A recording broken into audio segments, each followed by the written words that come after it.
My name is Christopher Gore, and I'm in the Department of Politics and Public Administration at Toronto Metropolitan University. My own interests in migration relate to climate change, particularly in East Africa.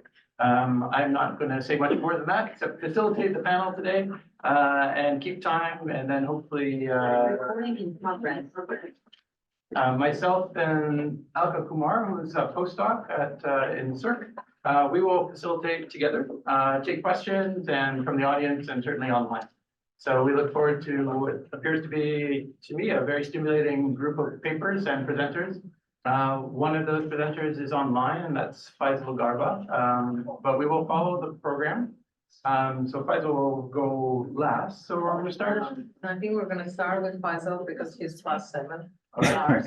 Okay, well, that's very fair.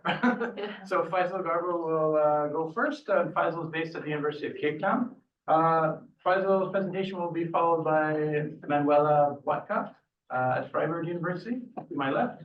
After Manuela, we will have Raul Delgado White, who's at Universidad Autónoma Zacatecas. Je parle français, mais pas espagnol.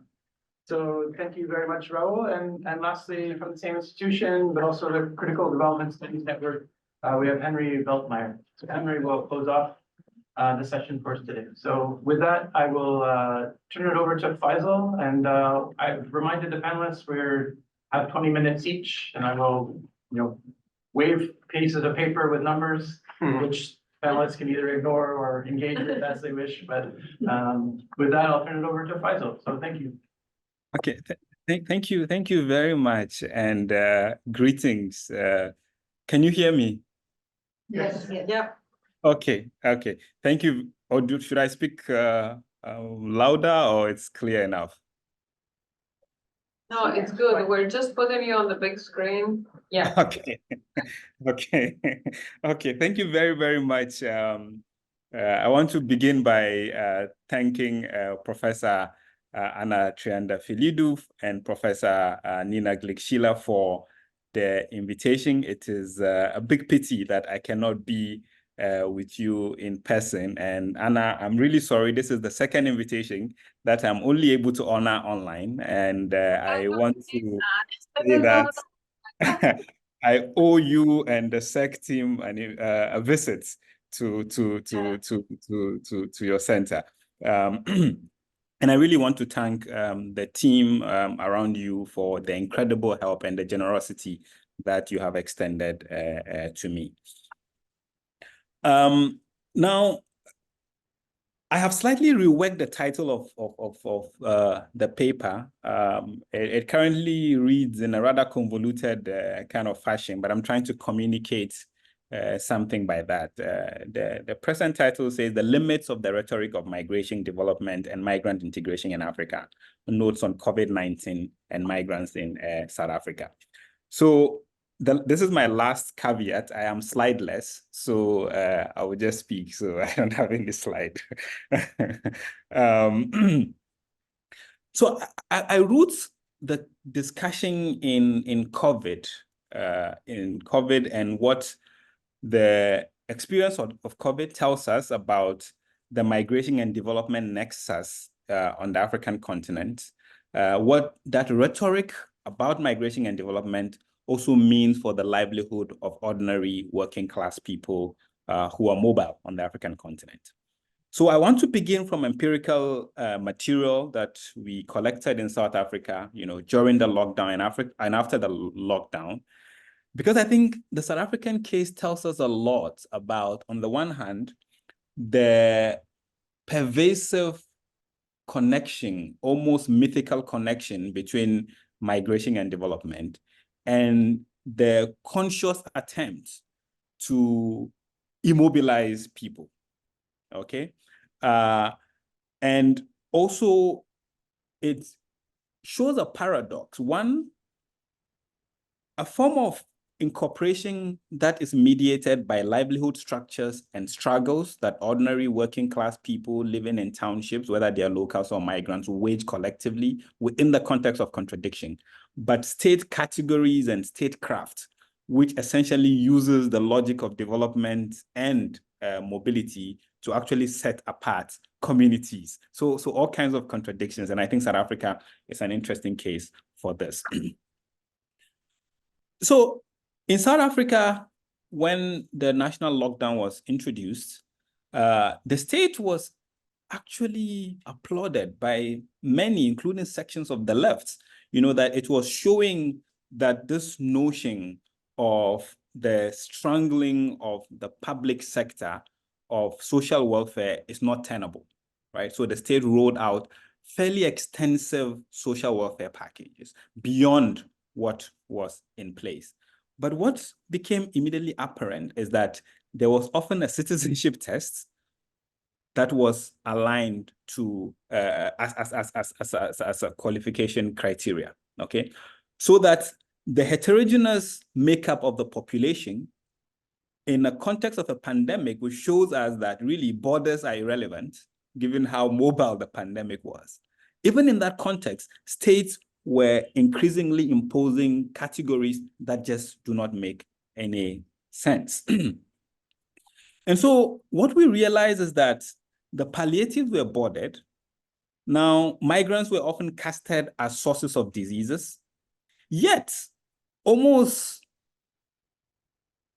without any sense of irony, there was a drive by the South African state to sell the country as the gateway to the African continent for capital, okay? So almost at the same time, right? But the question is this an irony? No, of course not. And I think from the conversations that we've had this morning, it is not an irony. It is constitutive of the way in which capital functions, that you have to only allow a certain number of people to move, while capital moves unfettered. I mean, there's this interesting slide that somebody showed. I think it's Ethiopian migrants, right? I think one of the earlier presentations, people were being processed, I think, to go to Saudi Arabia while others were being deported, right? I mean, these are conscious disciplinary mechanisms. So within this context of marketing South Africa as the gateway to Africa for capital, or the gateway of African capital, what became apparent is that this migration and development nexus is really powerful in terms of how it can provide rhetoric for the state, okay? It enables policymakers, for example, to instrumentalize the idea that migrants are essentially sources of foreign exchange, okay? And here I want to shift slightly to portions of Equatorial Africa, in the Sahel, places like Mali and Senegal, where you even have desks in offices of the president, specifically devoted to diasporic affairs. But it's not really about the struggle for livelihood, the everyday racism, the kind of solidarities that ordinary people who are on the move can build, but it's really about funneling forex, into the economies. So the whole of this thinking is so strong that within the context of the EU's policy of extending its borders, that African countries have bought wholesale this notion that you need to deport people so that they can go back and develop their countries. Okay, so and I mean, if you go back to the origins of this migration development nexus, the whole idea of the brain drain. Then you had this thing of the brain gain, and then there was this thing of no, you have to think about it in a much more complicated way. So the idea is that these people are a net loss to society. So what you do is that you return them so that they can go and be beneficial to society. So if you take the case of Germany, for example, GIZ, operates a number of initiatives targeted at Mali and Senegal, where people who are deported, are helped to begin some kind of entrepreneurial activity. The idea is that will serve as a catalyst, to lead to local development so that people do not move. And states actually buy into this and run all kinds of campaigns around them. And the interesting thing about this COVID moment was that we begin to have a particular African version of this, right? Where the South African state was encouraging people to be taken back by Zimbabwe and other Southern African countries. Of course, the idea is that you want to reduce the burden of COVID. But what was sold to the public is that these people can go and help their countries to revive from the weight of the pandemic. So the question that I ask myself, really, given the hold of this way of thinking, is that does anybody migrate to go and develop any place? Is that really the intention? Who migrates to go in order to develop anywhere, right?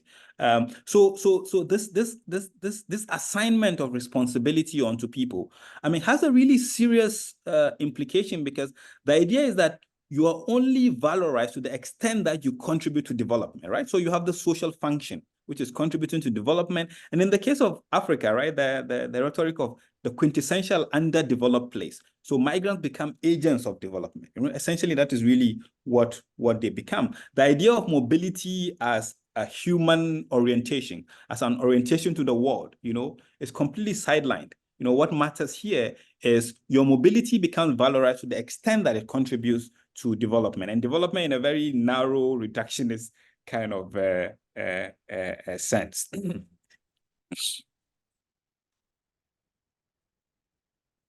So this formulation produces a number of contradictions, right? So if we take this imperative to contain people, which the European Union is pushing, and I never cease to repeat this, that the European Union effectively pays countries in Africa, to imprison would-be migrants so that they do not reach the shores of Europe. Now, the inclination is to think of a European Union orientation to migration, which has this artificial connection between migration and development, and an African counter orientation. But actually, that is false. What you have is a convergence, because really, states are states, right? They might differ based on their capacities in the global political economy, but really states are states, right? So there's something about power which creates a certain unitary orientation to ordinary people, although it differs in terms of the intensity. So African states essentially see mobile populations as pawns to use in negotiation, with European states. So for example, states in the Maghreb will occasionally say, we are basically going to open the gate so that Europe will be swarmed, by migrants. So migrants become this bargaining chip. So on the one hand, you have this imperative to control, okay? But then on the other hand, you also have a rhetoric which says that allow people to move so that they can go and get Forex to come and develop the country. This imposition of responsibility, the responsibility to develop, basically. So here you have a contradiction, which is policies are put in place that actively makes it difficult for people to move in the African continent. So unfortunately, some of the people that move from country to country developing what we call national migration policies are colleagues and friends, and the idea is if each African country has a national migration framework which regulates how people move, now you can therefore contain people on the continent and therefore limit, both the time and the amount of people that move outside of the continent. And here, the COVID moment again provided another interesting contradiction, which is that on the one hand, there's something called the AfCFTA. I mentioned it in a part of the paper, the African Continental Free Trade Agreement, which is really, if you think of NAFTA, so it's our kind of attempt to fuse together neoliberalism with some sort of putative Pan-African ideals, right? So the African Continental Free Trade Agreement, basically tries to create, a free trade area on the African continent, which allows capital to move freely. And then on the other hand, they got to the realization that, well, people actually have to move. If you want, for example, some truck driver to move goods produced by Dangote, the richest guy in Africa, who is Nigerian, if you want his cement to move from Nigeria to Benin, you actually need the truck driver. So then you then have the African Union Free Movement Protocol, right? Now, what is interesting is that more than I think about 40 out of the 55 African Union member states have signed up to the AFCTA, but actually less than 3 or 4 have fully ratified the Free Movement Protocol. And now that is really interesting. It tells you something, right, about where the emphasis lies. But the formulation of the AFCTA is one which premises this idea of creating a free trade area on the ability of ordinary people to move. And here, if you think of the weight of informal trade on the African continent, informal trade mediated by market women, right? So during COVID, for example, given the low level of social welfare across the continent, market women were responsible for livelihoods and social reproduction at the same time across many parts of the continent outside of South Africa and certain sections that have limited social welfare schemes in place. So here you have a situation where the promotion of immobility is happening side by side with the claim that mobility is a pillar of development, okay? So people are actively finding it difficult to move within a continent which professes that the only way, for the continent to transform is for people to move, in particular, taking into account the place of small-scale trade in livelihood source and connecting people to the source of livelihood, but also in integrating the continent from below. So here, what I want to do really is to come back to a point that has dominated the work that I do lately, at least over the past 3-4 years, which is that how do we think about mobility, questions of belonging, if the starting point is mobility as a norm, mobility as an orientation to the world, and if we take seriously how that can be a source of excavating, ways of being, not some, ways of being in terms of some ontology, but really ways of relationality and forms of solidarity that people have created over time. The claim to bordering is based on the notion that somehow these states are natural, okay?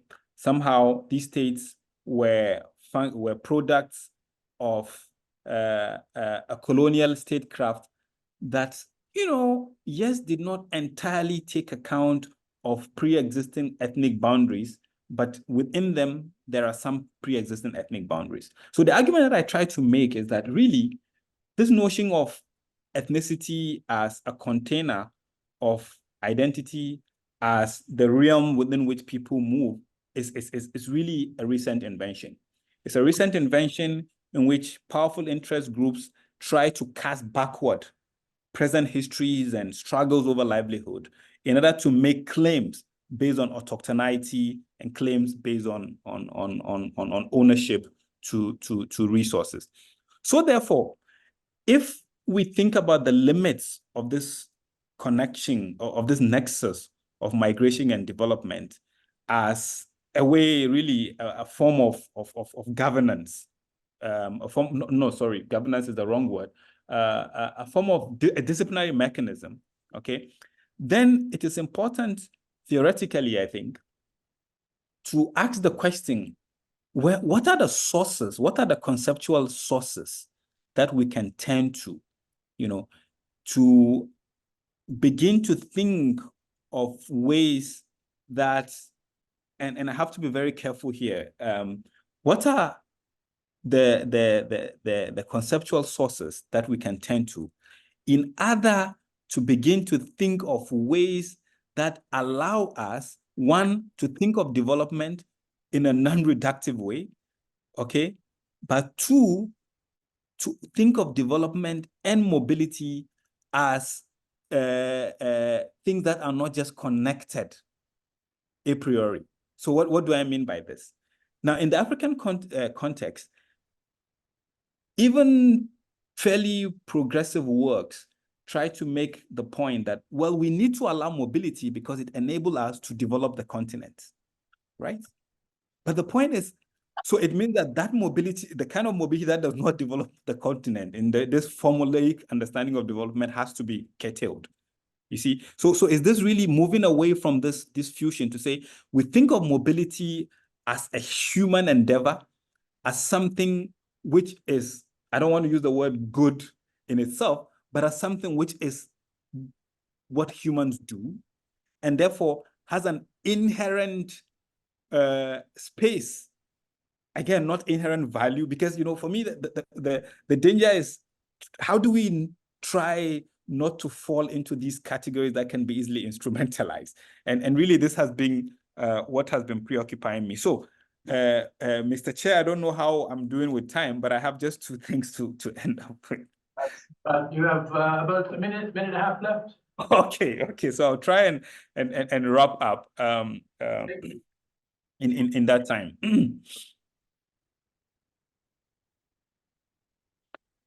So what does all this mean? I'm just trying to rush and finish with one point. So on the one hand,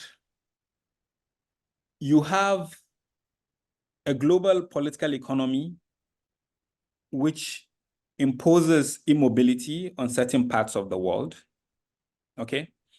But because power can only function by using local structures of difference, local sources of accumulation, that in the African context, what has become really salient is this language of development, not just as an imposed language, but as a language which has wide patches locally, which important segments of society, you know, the academy, policymakers harp on. Okay, but at the same time, you have policies and practices, but also conscious production of ideas, you know, that cast immobility as a good. Okay, so here, what I'm trying to say finally is that is to move away from this thought that, and again, it's the limit of some of this discourse of now, this valorization of alternative discourse, as if, I mean, that difference is not in itself progressive, right? There are times difference could actually produce very reactionary forms of discourse and then tie in with global reactionary discourses. So thank you very much. I hope I've been able to communicate something. Thank you.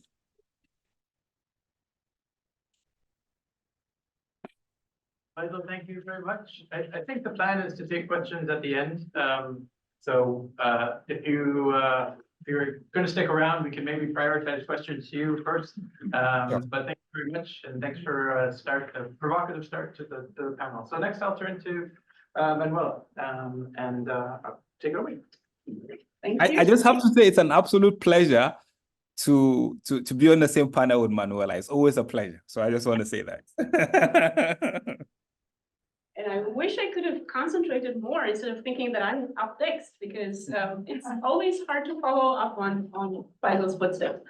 I actually have a whole bunch of students now who are in the program that we're both teaching, so they have to actually attend this as part of their curriculum. So this is a global conspiracy that Faisal and I are part of.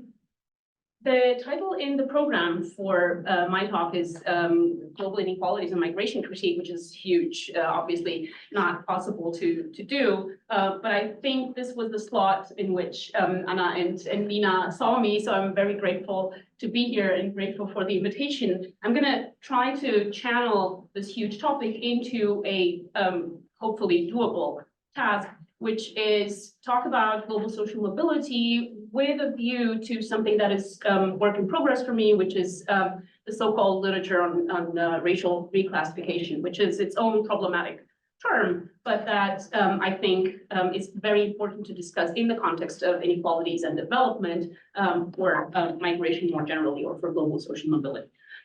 Now, because time is short, in case I never get to my main arguments, I should at least present them on one slide. Now, how do I change slides.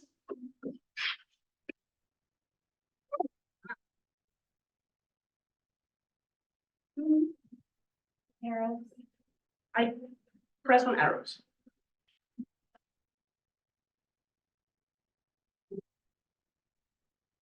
There's a moment of suspense here. Everyone's wondering what my main arguments are. I can just say them, but so I am preaching to the converted in a certain way here, but here it goes. The fact that research from Western European and North American perspectives has widely tended to disregard the magnitude and the role of European colonialism in shaping both past mobilities and present mobilities from and to Europe on the one hand, and between and within other world regions on the other, is the central point that I want to focus on, but basically bringing it on to a disregarded region, which is the Caribbean. Even critical migration or post-migration research is seldom undertaken with respect to other regional contexts than Europe and the United States and Canada. So what I want to focus on is how unequal mobilities need to be understood from the history of colonial conquest, the history of dispossession, enslavement, and forced migration that shaped global capitalism. And as such, they are inseparable from the workings of regimes of citizenship allocation and the immobilities, the mobilities and immobilities that result from that today.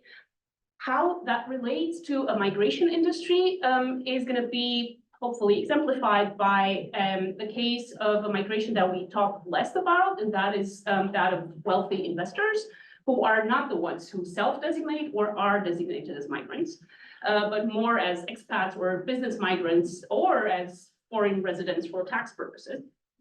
In order to do that, somehow the line there from the Zoom is on the text, but can you take it away? Thank you. Okay, because saying the Atlantic world and Caribbean is central, and you don't see it, is central to an understanding of modernity from its constitutive underside, coloniality. And I want to focus on the coloniality of citizenship as one of its central manifestations. Now, that's a mouthful, coloniality of citizenship. So I'm going to start with talking more about that. Hopefully, not doing anything. It's controlled from the center. So by coloniality of citizenship, I mean the preservation of inherited property. This is a concept that has come from legal scholarship from Ayelet Shahar's work on the birthright lottery, on citizenship. So citizenship as a bundle of rights that constitute property that gets bequeathed from one generation to the other, just as, let's say, land or a house gets bequeathed to the next generation. So inherited property in the form of material goods or rights to goods, state support and social services, has been tended to be preserved in the hands of the designated heirs of the Western colonial enterprise for several centuries, these designated heirs being, in racial, ethnic, and geopolitical terms, the citizens of Western states. And this is something that there's quite a bit of work on. Judith Burroughs and Mahua Sarkar have this wonderful article from 2005 called What is the EU? In which for the EU in 2004, so before the Eastern European Enlargement, they were counting how the European Union at that time was home to 8 out of 10 countries worldwide whose citizens enjoy the most freedom of visa-free travel. At the same time as that kind of union being the historic heir to Western colonial states. So again, Europe 2004, so EU 15. Historic heir of Western colonial states meant that the states members of the European Union in 2004 were the ones whose colonial possessions covered nearly half of the inhabited surface of the non-European world as late as the 1930s. And before Brexit, these controlled most of the remaining 58 colonial possessions worldwide. This is something that I'm not going to be able to get a lot into, but just to give you an idea of how the understanding of bequeathing property in terms of bequeathing citizenship to a Western state relates to the colonial enterprise. Now, to update the statement from 2005, there's a classification from the consultancy Helmy and Partners, a consultancy that specializes in ranking citizenship and ranking passports and offering different passports to interested wealthy investors. This is not just a ranking of visa-free travel. This is a new measure that they have developed that actually combines visa-free travel with the percentage of GDP that people access with a specific passport. So in that, you already see how it only goes up to the 8th place, and all of it, but Singapore are European. Manuela, where's Canada? Oh, I knew you'd ask that. So in this one, it's 15, but in the more important, I don't know, more important, we can discuss that, visa-free travel, Canada is shortly below Germany and Japan, which are the best ones, and below the United States by 1 point. Now, this shifts according to different negotiations between states, so it's not an absolute measure, but it is a measure of how well people can travel around the world and what territories, including what rights to territories they can access. And in existential terms, this means you may not be able to access a territory where you have clean water or access to a hospital within 10 kilometers. So then that becomes existential. It's not about differences between place 1 and 2. It's more about differences between place 1 or 1 to 10 and the bottom 10, which would be Afghanistan, Syria, Pakistan, Iran. So the places that people actually flee from in order to get existential rights are the ones who have the least visa-free travel options and the least possibility to escape that situation. Now, I was going to get into the understanding of the citizenship as a global perspective with kind of as a contrast to how, at least in my discipline of sociology, we're taught that citizenship worked. It's kind of triumphantly being hailed as the institution that describes and characterizes modernity, that actually offers equal opportunities, because if you have equal rights as a citizen of the state, then you are not bound by particularities of birth. There's a whole classic tradition saying that. Now, in the context of being interested in migration and development, and especially global inequalities, we know that in a global perspective, citizenship does both, right? This was addressed in the morning panel. Citizenship includes at the same time as it excludes, but it includes less people than it excludes. It excludes everyone else who's not a member of the national polity. So basically, in a global perspective, far from being an equalizing mechanism, citizenship is one institution that developed in the West through the legal and physical exclusion of those racialized as non-European, non-white, and non-Western from civic, political, social, and epistemic rights. And there's a whole dimension to this where initially the rights accruing from citizenship were filtered through a gendered lens. It took a long time for citizenship to even reach white women, and then even more for other feminized subjects, so to say. But one of the things that I'm interested in here in particularly is that the rights accruing from citizenship of the global North have kind of tended to become a scarce good on a global market. So after what we can say was the partial decolonization of the global capital system, what we have is a divide, a disconnect between citizenships. We have disconnected and unequal citizenships of the global North that are even on such marketized terms worth more on a global market, and citizenships of the global South worth less. Normally, this refers to kind of classifications that I showed regarding the visa-free travel options. But there's an even kind of more extreme logic to which this has been taken, which is the way the access that a passport gives has been commodified for wealthy investors. Wealthy investors, obviously not from the global North, because they already have strong passports. So this is a niche so to say, that some have triumphantly heralded by saying, obviously now we have a third way of allotting citizenship. It's not just by birth on the territory, it's not from descent from citizens. Now you can also have jus pecuniae, some said, so the law of money. You can buy citizenship. Well, who can? It depends on the price. But here, my point is that the coloniality of citizenship today reflects global entanglements. We have, on the one hand, the commodification of citizenship of independent states. Obviously, you have to be a sovereign state in order to even decide about what happens to your passport. And you have colonial citizenship in non-independent states, which relates to the fact that we have a partial decolonization. There are still colonial territories in the world today, and they cannot make decisions about their citizenship.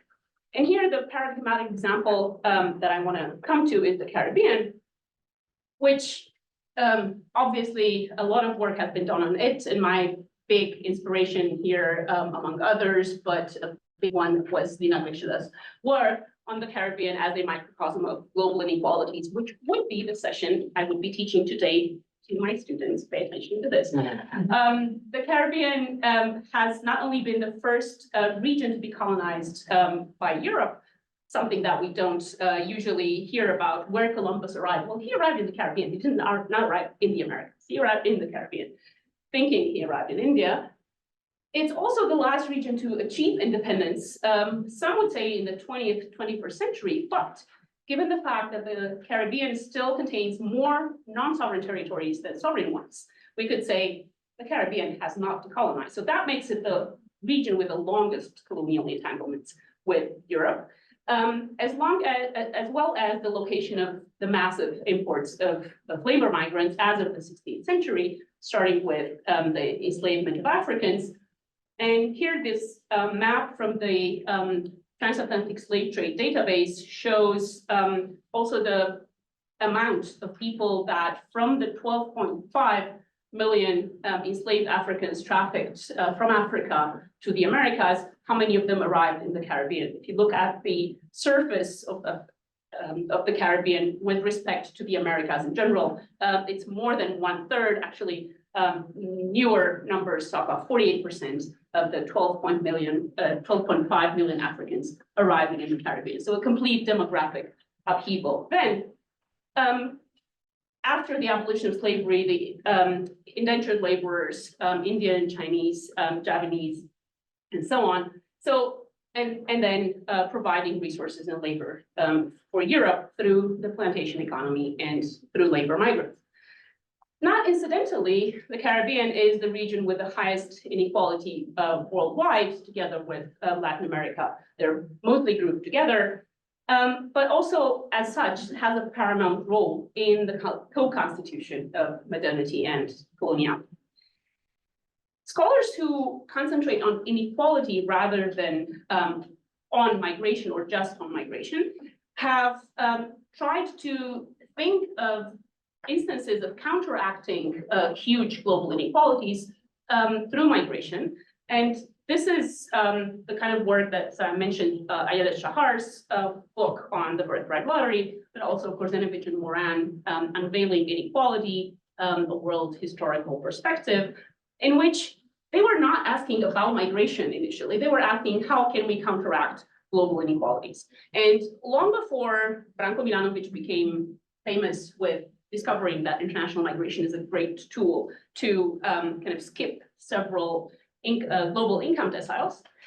Korzenovich and Moran and Shahar basically in the same year, but not talking to each other or not consciously working together, said, well, international migration is actually the most effective strategy of upward mobility, even more than the economic development of your country, so the economic growth of a country, and more than the educational attainments or you getting a second or a third job within your lifetime. So within your lifetime, the best chance, if you are in the periphery of global capitalism, is to move to a wealthier place, whether or not you get citizenship there, right? You can just access more rights and better resources there. Now, later, Milanovic had called this the citizenship premium, saying being born in a very rich country means that you're better off than if born in a very poor country. And his extreme example being born in the Congo and migrating to UK can improve your income on average on 93 times. And there are lots of other improvements in between. So saying the most decisive factors that account for extreme inequalities between individuals in rich and poor countries in the 21st century are characteristics that are ascribed at birth, as is citizenship, and not coincidentally, as is gender, but I'm not going to be able to get into that. Now, in order to see how that relates to the migration industry and the citizenship industry, which is its own industry now that doesn't relate to labor migration or the vast part of migration that we've been talking here about, is the fact that this opportunity of counteracting inequality has been commodified, especially for wealthy investors, with a view to attaining development by those countries of the Caribbean, not only, but I will focus on the Caribbean here, that are independent and obviously can make decisions about what happens to their citizenship. And this is how it was marketed for, first of all, St. Kitts and Nevis and Dominica, for each of them 1 year after gaining independence from Great Britain, as an alternative development strategy for an independent state, given that at the time of independence, both were reduced economically to an export monoculture, St. Kitts and Nevis to sugar, Dominica to bananas. So in order not to be dependent on one sole product for export, the idea was what else can be sold at an advantage. This is citizenship. This was a program that then offered investors the possibility to invest in real estate in one of those islands and then get the passport of such a country, who once won. The fact that St. Kitts and Nevis and Dominica were independent from the UK, but were independent from the UK, meant that they were still part of the Commonwealth, which does not equate having a strong passport or as strong a passport as European countries, but it does equate with visa-free travel privileges, which are very important for Chinese, Lebanese, Egyptian investors, Syrian investors, the first that kind of took advantage of such possibilities. Let me see here. So in 2014, one of the first reports that came out about kind of this growing industry, especially in the Caribbean, of selling passports to wealthy investors, was ranking the country of origin of investors that had taken advantage of this possibility in Pakistan, Lebanon, Egypt, Syria, and the US. Now, and then followed by Russia. The case of the US is different. It has to do with not having to file taxes in the US, regardless of where you live. But the important part here, is that this is being sold as an alternative development strategy precisely to people who actually do not migrate. The particularity of such programs, unlike the very common green card options in Canada or US or Australia, is that people don't have to move to the place. They can just make the investment. It takes a while. It takes a few months. They can bring their family. We discussed that in the beginning as well. But they don't have to ever set foot in the country except to pick up their passport, and sometimes not even that.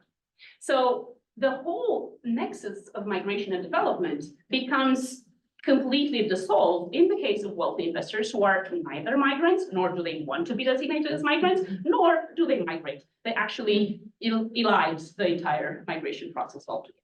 So Financial Times was actually celebrating this as the title here should read A New Reason to Visit the Caribbean. And they were ranking the most successful programs, all of which, the beginning of the ranking, all of which are in the Caribbean today, and all of which are former British colonies. Now, I'm not going to be able to get into the other side of the story. My time is up already, but just to say while this is happening for sovereign countries in the Caribbean, that they are able to take advantage of a possibility for investment, and that generates quite a bit of investment. Those non-independent countries in the Caribbean today, and here's a rare map that actually shows which European country or US state this island belongs to or is claimed by. They grapple with still colonial forms of citizenship that at most allow them to move visa-free to the metropole. But that is actually an impediment to claiming independence. So those countries in the Caribbean still thinking about or still negotiating or having referenda about whether or not they should become independent. One of the big impediments to that is they would lose passport privileges, they would lose mobility. So mobility is unequal in many ways that have to do with colonialism today. And with colonialism today, because it's not over, but also with the legacy of colonialism, that is the coloniality of citizenship. Thank you.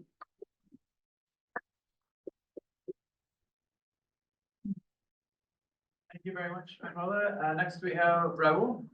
And so Raul, I'll turn it over to you right away. And Yeah. Okay.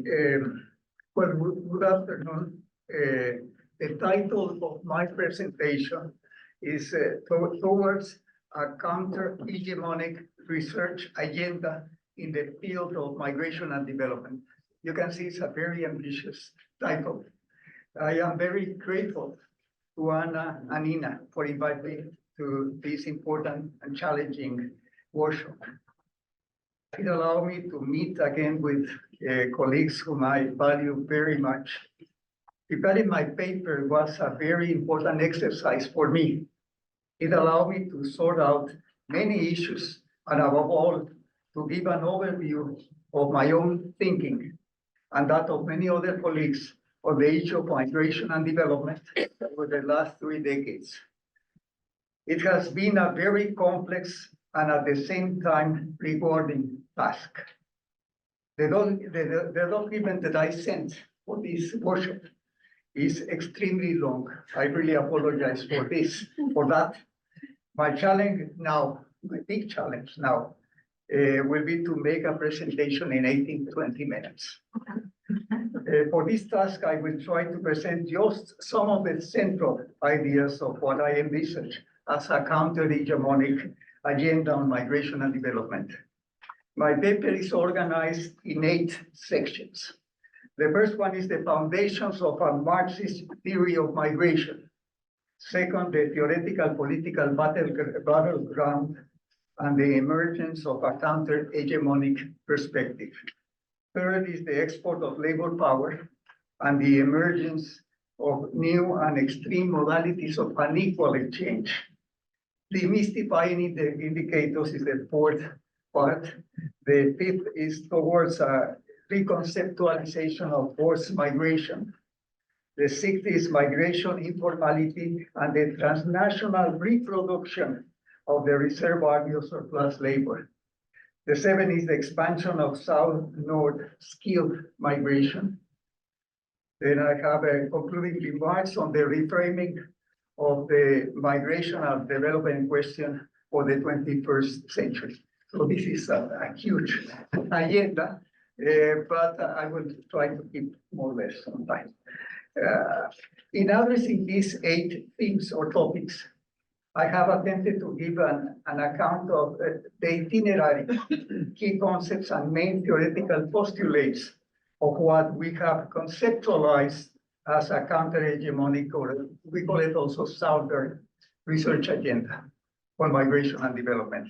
My main aim has been to provide theoretical and empirical elements of the ways in which the relationship between migration and development is intertwined with the framework of contemporary capitalism and imperialism, thereby highlighting critical aspects of its current problems or problematic and challenges. I should add that another important theme in developing this perspective, which I didn't include in this paper, is migration governance, about which much has been written and myself has written a lot on this specific topic. On the first topic, the foundations of a Marxist political economy approach to migration and development, I would like to emphasize that in Capital, Das Kapital, Marx introduces two categories that are fundamental to the analysis of migration under capitalism. The first one has to do with the emergence and nature of capitalist relations. This category, which Marx conceptualized as primitive accumulation, refers to the separation of direct producers from their means of production and subsistence. This separation turns labor power into a commodity.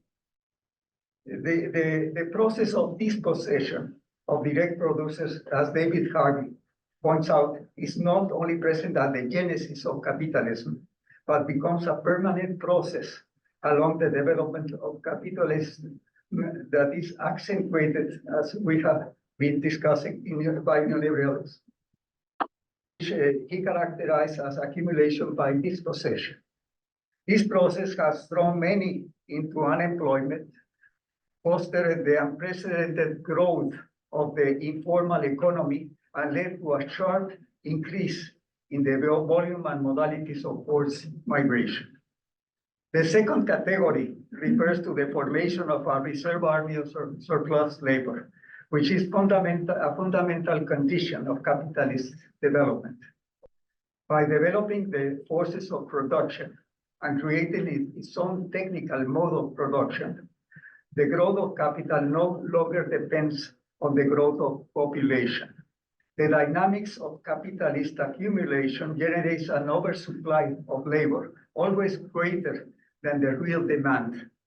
By creating a redundant or surplus population, capital ensures permanent access to exploitable human resources beyond the dynamics of demographic reproduction. This, according to Marx, is the law of population peculiar to the capitalist mode of production. This law, in turn, is part of the general law of capital accumulation formulated by Marx in chapter 25 of the first volume of Capital, which synthesizes several of the main contradictions of the process of capital accumulation. What this law states is that as capital advances, the concentration and centralization of capital increases, and with it, also increases the reserve army of labor. In dealing with this phenomenon of international migration, it is necessary to move to a lower level of abstraction and consider the geographical asymmetric relations that characterize the process of accumulation on a world scale. In considering the center, periphery, north-south, development, underdevelopment divide, it is necessary to move from the more abstract level at which the general law of capital accumulation is formulated, this is called capital in general, to an intermediate level at which the structural differences between the two poles of the system operate. This implies an unequal and seemingly contradictory functioning of the general law of capital accumulation, where the countries and regions that concentrate and centralize capital and wealth are structurally different from and opposed to those where the reserve army of surplus labor is mainly located. So this is a contradictory function of the general law of capital accumulation mediated by this structural difference between the south and north. Under these circumstances, migration acts as a compensatory mechanism to correct this imbalance. This leads us to post-Marx developments in Marxism that are essential for understanding the dynamics of migration and development based on development in the theory, different developments in the theory of imperialism, and especially the Marxist theory of dependency, from which I belong, supported by Latin American critical thought, which I can mention many names, and also allies to this talk, like Samira Amin, Turi Mauro Marini, and also the Monday Review School. Another fundamental issue has been to critically review and reframe fundamental aspects of this series in the light of contemporary capitalism and imperialism. This has been fundamental in constructing a counter-hegemonic perspective in the field. In this regard, we have introduced other key analytical categories, such as unequal exchange, uneven development, imperialism, global labor arbitrage, monopoly capital, which is also central, development of productive forces and general intellect. This has been fundamental to the unraveling of the nature of contemporary skilled and highly skilled migration. I just finished a book on this particular topic. Direct and indirect or disembodied export of labor. I hope I have some time to talk a little about this. This is fundamental, the direct and indirect or disembodied export of labor power. Is critical for understanding the nature of new modalities and the new international division of labor under neoliberalism. Capitalism in the periphery is a historical process that was born with the advent of capitalism itself. From its origins, it has been linked to colonial domination through relations of plunder, and subsequently to imperialist domination through multiple and renewed relations of unequal exchange. Marxist competitive theory was developed in a historical context marked by the failure of the import substitution strategy as a path to industrialization in Latin America. The emergence of neoliberalism as a new strategy of imperialist domination has generated new and extreme modalities of unequal exchange and pose new challenges that are fundamental to the discussion of contemporary migration and its relation to development. Regarding the second theme or topic of the agenda, I'm going to go quite fast. The theoretical political battleground and the emergence of a counter-hegemonic perspective. I want to begin by pointing out that this debate has taken place on several interrelated battlegrounds. The political sphere, particularly in the context of migration governance, high-level dialogue, global forum on migration and development, global compact, the academic sphere, and the sphere of social movements with the World Social Forum on Migration, and other spaces like People Global Action, the Global Coalition on Migration, etc., etc. The mainstream or hegemonic position is supported by the doctrine of national security.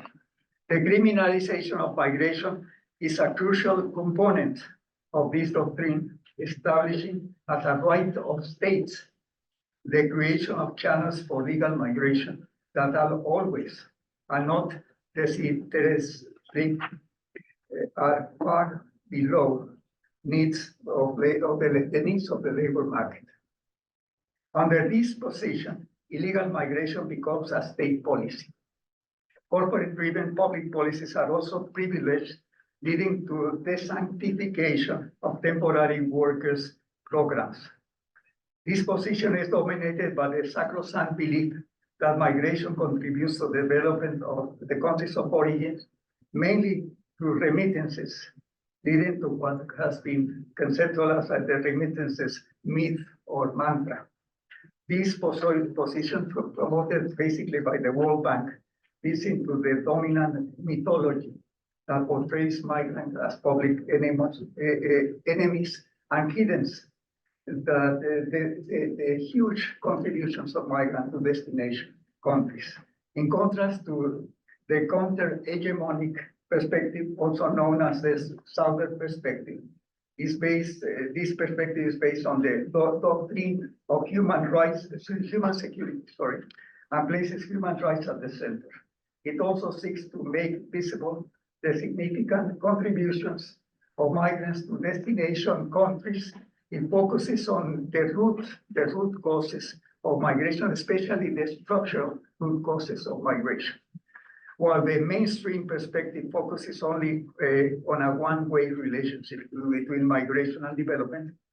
From a decontextualized, ahistorical, reductionist, and one-sided standpoint, the southern, the counter-hegemonic perspective seeks to contextualize and cover the full spectrum of dialectical relationship in the field of migration and development. Moving to the third theme in the agenda, the export of labor power and the emergence of new and extreme modalities of unequal exchange, it is important to penetrate into and understand the nature of neoliberal restructuring. In this perspective, it is essential to understand the restructuring strategy undertaken by the large multinational corporations by monopoly capital, by relocating part of their production, trade and services processes to peripheral areas in search of cheap and flexible labor and natural resources. This is basically a new nomadism in the global system of production, exchange, and distribution based on the enormous wage differentials that exist and are reproduced in the north-south horizon, the so-called global labor arbitrage, and the appropriation of grand rents from peripheral countries to what has been conceptualized and as a new trend of extractivism, which Henry has worked a lot on this, fostered by the so-called commodity boom. Far from moving towards an export-led production, far from moving towards an export-led production platform, this process has led to what we conceptualize as an indirect or disembodied export of labor power through the export-oriented assembly plants or maquiladoras installed in peripheral countries. Since these export platforms operate with imported inputs and tax exemption regimes, the substance, the essence of the exported goods under the guise of manufactured goods is essentially the labor embedded in the production process. It is therefore an indirect or disembodied export of labor under the fetish of manufactured goods. This resembles a new modality of enclave economy. This phenomenon is at the heart of the emergence of a new trend of internal and international migration, leading to new and severe modalities of accumulation by dispossession. The direct export of labor power through international migration generated under this condition is subject to condition of extreme vulnerability. Well, just try to finish one more page. Sorry for that. Okay, well, okay. Well, it should be noted that under the neoliberal ages, trade in all commodities except labor is being liberalized. This gives rise to a growing mass of illegal migration, which regardless of labor market demand, is subjected to conditions of super exploitation, discrimination, and xenophobia, a situation that not only obscures the important contributions that migrants make to the economies and societies of destination countries, but also contributes to criminalizing them and turning them into public enemies. This is also closely related to the emergence of a renewed trend towards extractivism and land grabbing. This trend is embedded in the current ecological crisis and has accentuated the dynamics of accumulation by dispossession in peripheral economies for fostering internal and international migration pressures. It is important to stress that extractivism does not imply a progressive path in the development of the productive forces, but a path marked by a shift in the primary source of extraordinary profits towards new forms of and modalities of rentier appropriation. One of the most striking features of the relationship between migration and development in contemporary capitalism and imperialism is the emergence of a new international division of labor based on the direct and indirect export of labor power, initially using low or relatively low skilled labor. This new international division of labor is dialectically linked to a renewed trend towards extractivism and land grabbing. This in turn is linked to the rentier course in the development of the productive forces in contemporary capitalism under the command of the large multinational corporation and imperialist powers. The extraordinary dynamism of skill migration in contemporary capitalism is intertwined with the rentier course followed by the development of productive forces, abandoning the progressive mission of capitalism as originally envisaged by Marx. Underlying this plot is the international division of labor between labor-intensive and knowledge-intensive activities, and crucially, the profound destruction of innovation systems led by Silicon Valley's, what I call Silicon Valley's imperial innovation system. This is a critical issue that underlies the seventh eating of the agenda, which I won't be able to go, but this is the emergence of the new trend, high-skilled labor. So the inclusion of the new trajectory of skilled and highly skilled migration allows us to broaden the notion of direct and indirect export of labor power. Unfortunately, due to time constraints, I already put it in my presentation. I won't be able to discuss much these points. But this is closely linked to the last part, which was the concluding remarks reframing migration and development for the 21st century.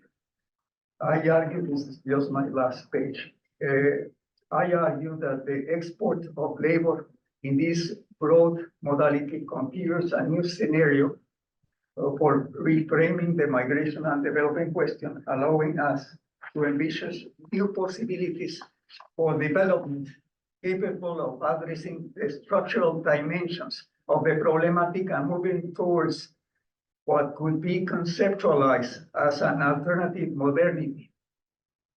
That is a civilizational project whose main objective is the satisfaction of social needs in harmony with nature. To conclude my presentation, let me just say a word about each of the three remaining items.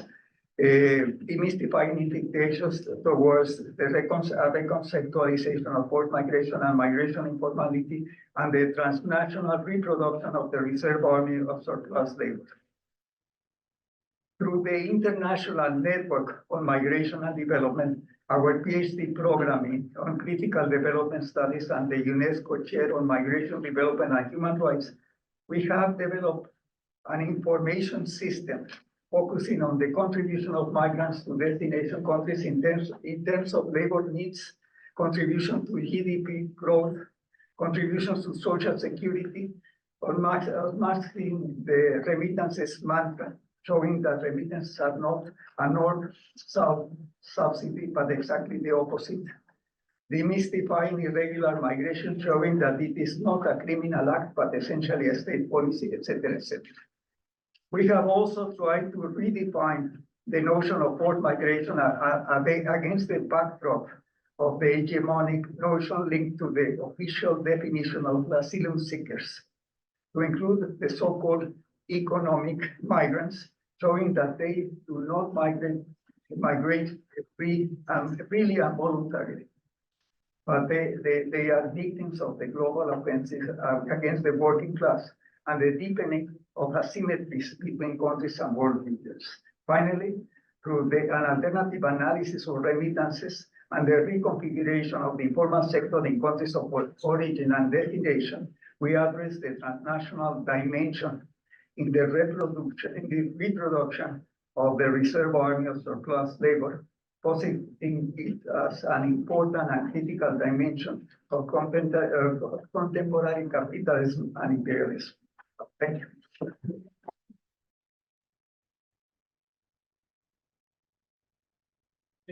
much, Raul. Our last presenter is Henry Othmeyer. And Henry, I'll turn it over to you, and then we will turn it to the audience for questions and discussion. Thank you. I too, like Faisal and Raul, am slightless. So people can understand my accent, which several linguists who I've interacted with have been unable to trace to its source. In any case, one can also read in good time the paper that I prepared for the workshop. The paper deals with migration as a modality of capitalist development and imperialism, understood as the deployment, that's imperialism that is, as the deployment and projection of state power in the service of capital. That is a means of advancing the global capitalist development process. The paper is fundamentally concerned, albeit at a less theoretical level than Raul's paper, with labor migration along a south-north axis of global development, with the central focus on Latin America and the Caribbean, a region that has historically played a crucially important role in shaping what has emerged and what has been described as the world capitalist system. International migration within the system, like international development, concerns diverse institutional and policy dynamics and mechanisms that dominate the mainstream of development studies. But the paper, unlike these mainstream studies, focuses not on the institutional and policy dynamics of development and migration, but on what could be described as the system dynamics, which generate structural forces that affect both migration and development, the form that it takes. As well as I might add, not only the productive forces of society, but the forces of resistance.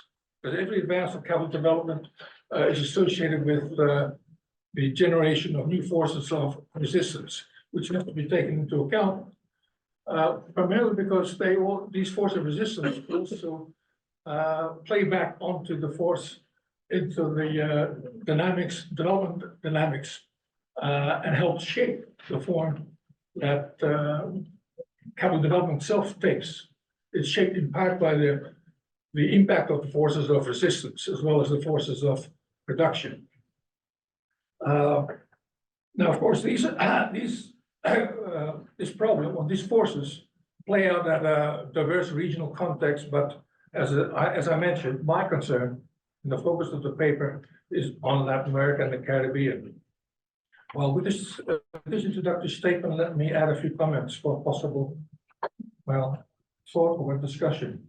My main point and central argument, if you will, is that international migration along a south-north axis functions primarily as an engine of economic growth and development for countries in the global north, such as Canada and the US, at the center of the system, at the expense of the migrant-sending nations in the global south that have had to assume the cost of replenishing the labor force for capitalist development, paying for its, if you like, social reproduction costs,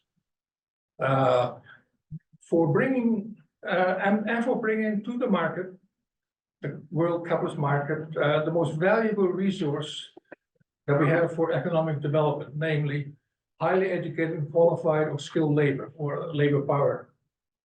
The paper reviews the historical dynamics of this process, the conversion of direct producers on the land into a proletariat and labor force from the colonial era to the current neoliberal era. But I am primarily concerned with the capital development process in the current context, which is of the neoliberal era, which arguably is drawing to a close in the process of post-capitalist, post-development transition. Now, for several decades, at least 3 decades of developmentalism, what we might call developmentalism since the Second World War, and then 3 decades of the neoliberal era, wealthy capitalist countries such as the US and Canada, as well as the established agencies of international cooperation and development, have presented and encouraged labor migration as a mechanism of economic opportunity regarding a better life, upward social mobility, and a pathway out of rural poverty. That's the argument presented to the developing countries. This argument in recent years has been focused also, or in part, on the issue of migrant remittances that are presented as a promising pathway of national development for poor and underdeveloped countries. A means of compensating these countries for the cost of bringing this valuable commodity of well-educated, highly qualified and skilled labor, or labor power to the world market, to compensate them for the loss of their most valuable resource for potential resource for economic development caused by international migration, namely labor power.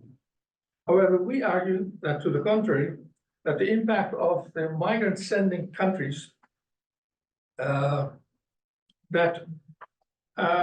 impact of migrant remittances on local development is a very poor substitute for the loss of the migrant sending countries of their most valuable resource for economic and social development. To advance this argument, the paper points out that the international labor migration, much of which today takes place along a south-north axis, represents the most recent form of what can be described as an economic imperialism, with reference here to the role of the state in facilitating and advancing the capital development process. And of course, Canada is very much part of this process. So rather than developing countries in the global south, rather than providing developing countries in the global south a development pathway, international labor migration serves primarily as a mechanism of capital accumulation, providing recipient countries in the global north a vital productive resource, namely a labor force for the capital development of their forces of production, while deepening the north-south relation of economic exploitation, depriving developing countries of, as I said, of the most valuable resource for sustainable human development, and in the process significantly expanding economic inequalities between poor and rich nations.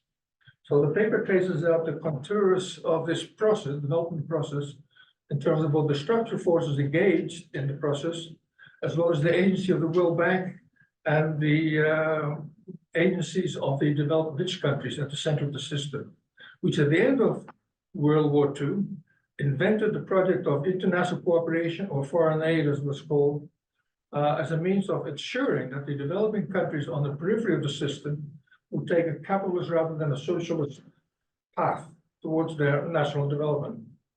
Teresa Hayter in 1971 described this project of foreign aid as imperialism, and we concur. I concur, with particular regard here to labor migration and remittances, viewing remittances as a modality of unequal exchange for the developing countries on the periphery. The point is that international cooperation regarding development in this and other forms involves ideological subterfuge, which is to say, to present foreign aid and migration as an agency of development, whereas in practice it serves to deprive the receiving countries of their most valuable resource, inhibiting the capacity of these countries to then pursue a pathway towards their development by focusing on institutional changes in policies and practices designed in theory to generate economic development, while ignoring the structural forces of uneven development generated by the system. Forces that were and still are ignored by mainstream theories of both migration and development. And I say ideological subterfuge because these organizations are very much aware of what they do and the impact of their policies. They know that these policies they are representing and the aid that they are providing are not designed to aid or help the developing countries with their problems, but it is designed mainly as I said, as a mechanism of ensuring the further capital development and enriching the North at the expense of the South. They know that, but it's not presented as such. On the contrary, it's hidden. So that's why when we talk of critical development studies, their project is to sort of, how do you say, disinter, what is it, disembed this almost like hidden secret of capital accumulation, and to present and put it in, bring it to the into the light, daylight. Because of the lack of time, let me turn very briefly, and I'll finish with this, turn to the development impact of international migration on both the recipient countries in the global north, the US and Canada in particular, but also Europe, of course. The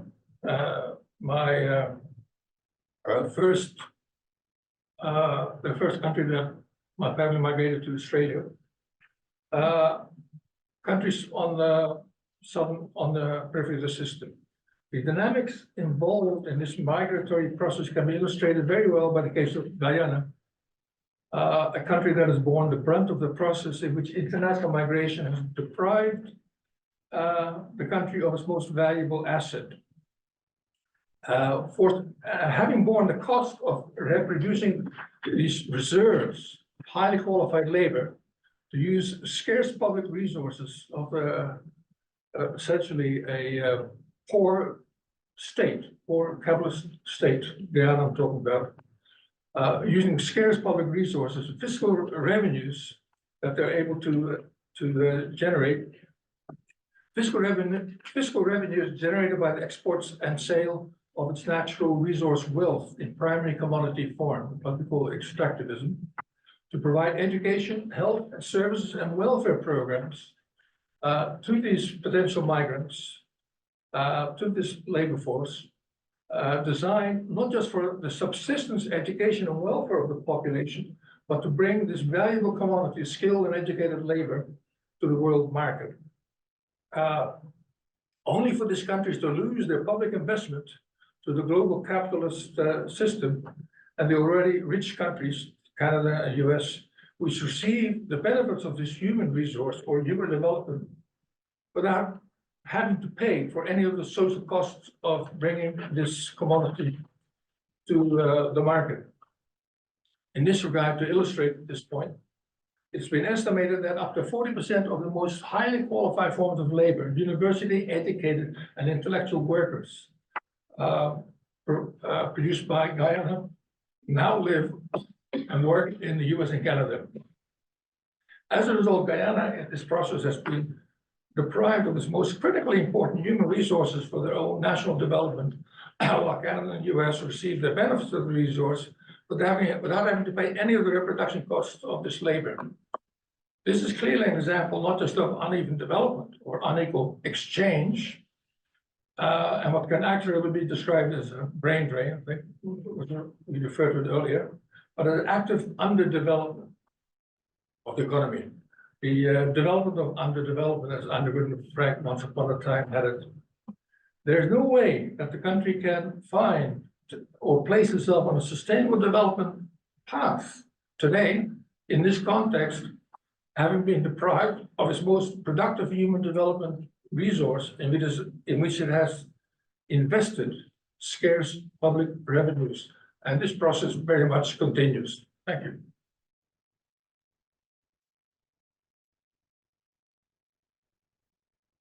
Well, thank you so much. Extraordinarily stimulating panel and bringing me back to all sorts of ideas that I haven't thought about in a long time, which is lovely. So what I'd like to do is, of course, open it up for questions from the audience, both virtual and in the room. A couple of things. This is where I get to feel like a school teacher. Maybe that's why Anna put me in this role. First is please introduce yourself. Say where you're situated and obviously your name. If you could try to keep your commentary to less time than more time to your question rather than the commentary. Also say who your question is directed to, if it's to the whole audience or to one or two people in particular. What I suggest is we'll take a pool of questions first, and then we'll go to the virtual audience, and then we'll keep going, and we'll try to announce that for. So I'll go over to the back, and then the three in the front. And then I see the hands of the other people as well. So, yes. One guys about I presented this morning, right? So I just had a very small question actually for Henry, and it has to do with where you might position the migrants themselves that I was talking about and the circuit of social reproduction, like the remittances are going back into the educating of a new generation For those online. of migrants, right? So in some ways, the costs, are they not, would you agree, being borne by the migrants themselves in a way and their families, right? It's not, so it's not necessarily at the state level that the extraction is working. It's out of migrants' bodies. Yeah, well, answer now or wait till, collect question. Let's take two more and then we'll turn back to the panel. In the front, John. And then you can just pass it down here. Hi, John Shields from Toronto Metropolitan University. Maybe I'll direct my comments to Rahul and Henry. And what I was interested in some of your thoughts about is actually the agents and processes of progressive change. We know, Marx obviously talked about crisis and the importance of crisis in terms of change. Unfortunately, up until this point in time, neoliberalism has seemed to be extraordinarily adaptive to the crises and to change. So what do you, and to some degree, I guess, there's been a real, I guess, I would call it underdevelopment of a counter-hegemonic agenda for forces of change. People like Guy Standing talk about the precariat.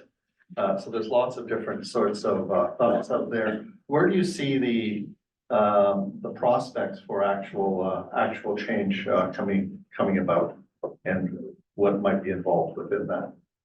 Next.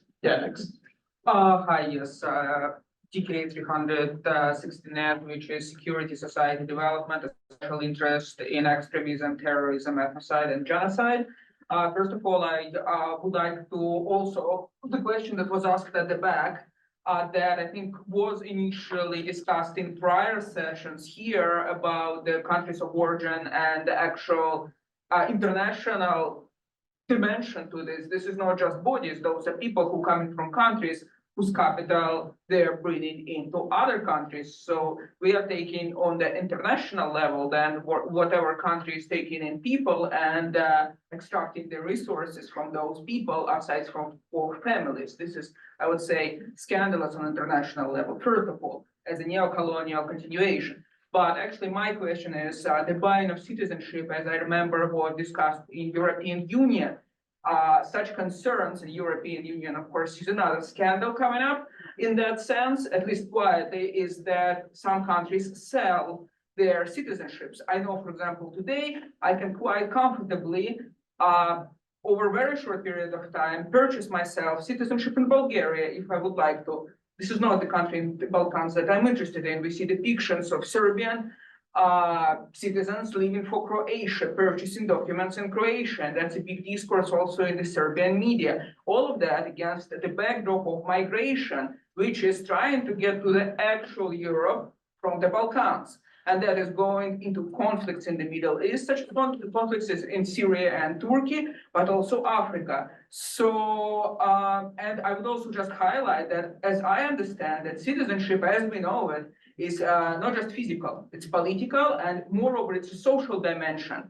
So where are we, if to look at it from that perspective? And just a reminder to please direct your question to someone or to say if it's for the whole audience, so we have a sense of if someone's on the podium. Okay, my name is Afreen Chaudhary again. I'm going to pin Henry and I think it was Basil Garba and one of the Ninas from the Ethiopia study. My question is, who's winning? Is it the country of origin or the destination country? Because in all three of your works, it sounds like there is this like push and pull, like there's this like imperialism, draining of resources from the origin or country of origin, but then there's this desire to like leave the country of origin, like say Ethiopia, for a better quality of life. But then there's this also idea of sending money back to the original country of origin, similar to what Pauline has been saying, and then bringing back to South Africa, where Faisal Garba is saying how like even within South Africa, even within African nations, and I've been to South Africa, beautiful country, this coming to even like regionally, like Josie's the city of gold, and villages or other towns nearby, people come and live in Joburg for a certain period of time to work in the mines, or during economic times, they'll come there and they'll go back to their city or town of origin. But yeah, who's winning? The country of origin or the destination country, or is it the people driven all over again?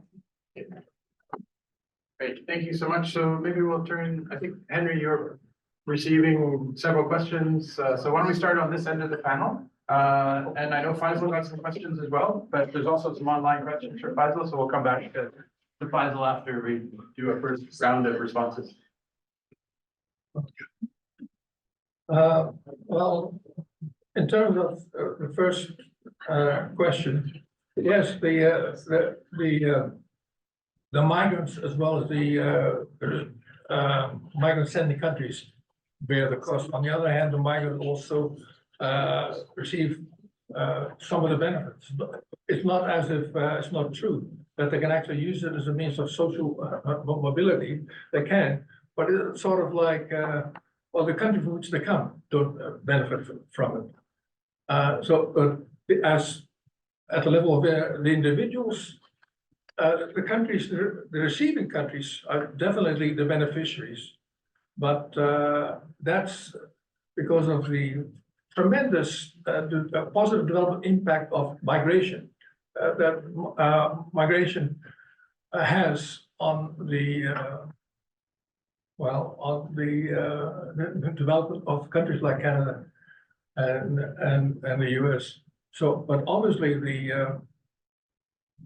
the migrants who actually are the bearers of these benefits, as I said, they are, well, they are paid, so we say, they receive a wage or a salary, etc., to basically to in compensation for their contribution. So we have to recognize that it's not a bad thing, perhaps, from the migrants who happen to successfully use migration as a personally as a pathway of personal development. But I'm looking at it in a more systemic global context, in which the key issue is the economic development of, well, these countries, North and South. And there the dynamic is very, very clear, that you have a relation of exploitation, which is accentuated by the dynamics of this migration process. International or inequality of relations among countries, North and South. That's the point. As I said, in the case of Guyana, there's no way that a country like Guyana, deprived of necessary, most valuable human resources, deprived of those resources, how can they possibly develop? Canada and the US would not be able to develop with these resources, but they have the benefit of these human resources, as I said, without having to bear the costs. I'm not quite sure about this question of progressive change. There's been a lot of, clearly, we are now in the midst of a crisis that has assumed global proportions, and it's multi-dimensional, in terms of social, ecological, and economic, etc. But historically, crisis also generates forces of, how do you say, progressive change, force of resistance and progressive change. So it can be looked at as almost like as Marx did, as a sort of as a revolutionary process.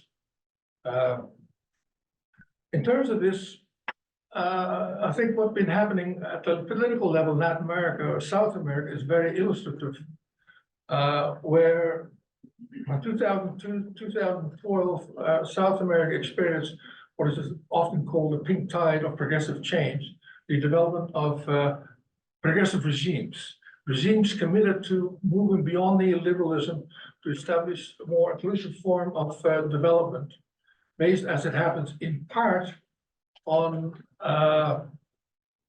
taking advantage of a primary commodities boom, which of course has many contradictions, which which are now being played out in the context of a series of pendulums switch on the pendulum of electoral politics. So from 2002, 2012, you have this, let's say, left turn in Latin American politics with the emergence of regimes that implemented a neo-developmental program of designed to reduce poverty, or which is there in order to bring about a more inclusive form of development, and it was successful. These countries like Ecuador, and Bolivia, Brazil, Argentina, etc., on average, reduced the rate of poverty in these countries by at least 40%. And that's after 5-6 decades of failed development in the mainstream, development led by the World Bank and the foreign or international cooperation. That project of international cooperation and foreign aid did not produce any diminution in the rate of poverty in Latin America for over 50 years. And it wasn't until this progressive cycle of post-neoliberal regimes that we have any change in this situation. It's not that it was all good, because by 2012, after a 10-year cycle, based on this primary commodities boom, that boom ended in 2012, and very soon with it, did a number of these regimes like Brazil, Argentina, they bet on the let's say the price of these commodities continuing to rise, and have been able to extract top benefits from that.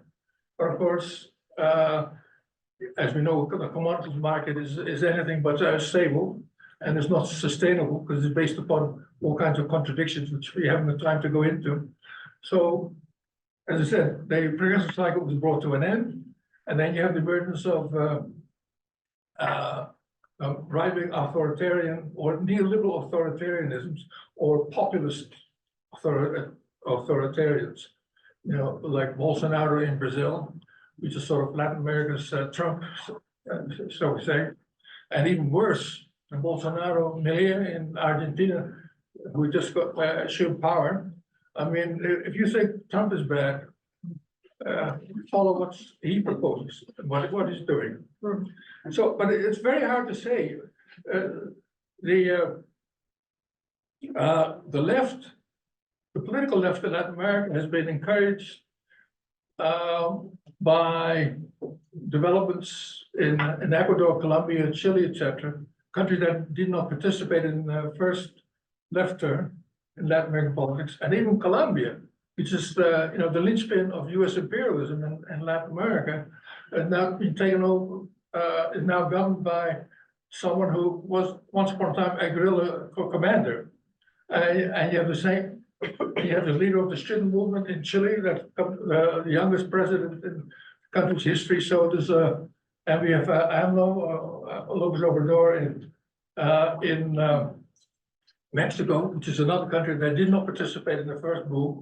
So the left is now talking of a second progressive cycle. The problem is, of course, that you have that milieu and other, and Bolsonaro might very well come back to power, who knows, etc. So you have it's a very odd, it's very difficult to explain.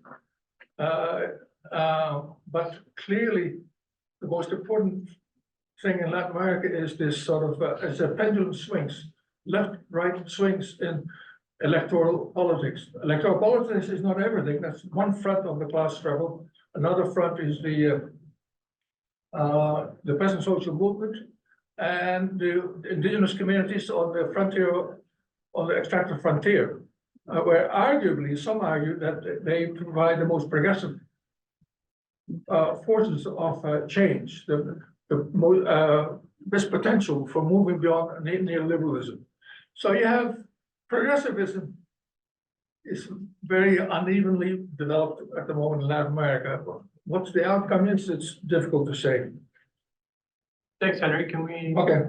Yeah, let's, so I'm conscious of Faisal, it's 10:30 at night for him. So I don't know if I know he's still Full away. physically there or virtually there. So, Faisal, I wanted to give you an opportunity to respond if you could. 7:30? Oh, sorry. No, it's okay. 10:30. Oh, Faisal, are you there? He's asleep. Yeah. It's good to see.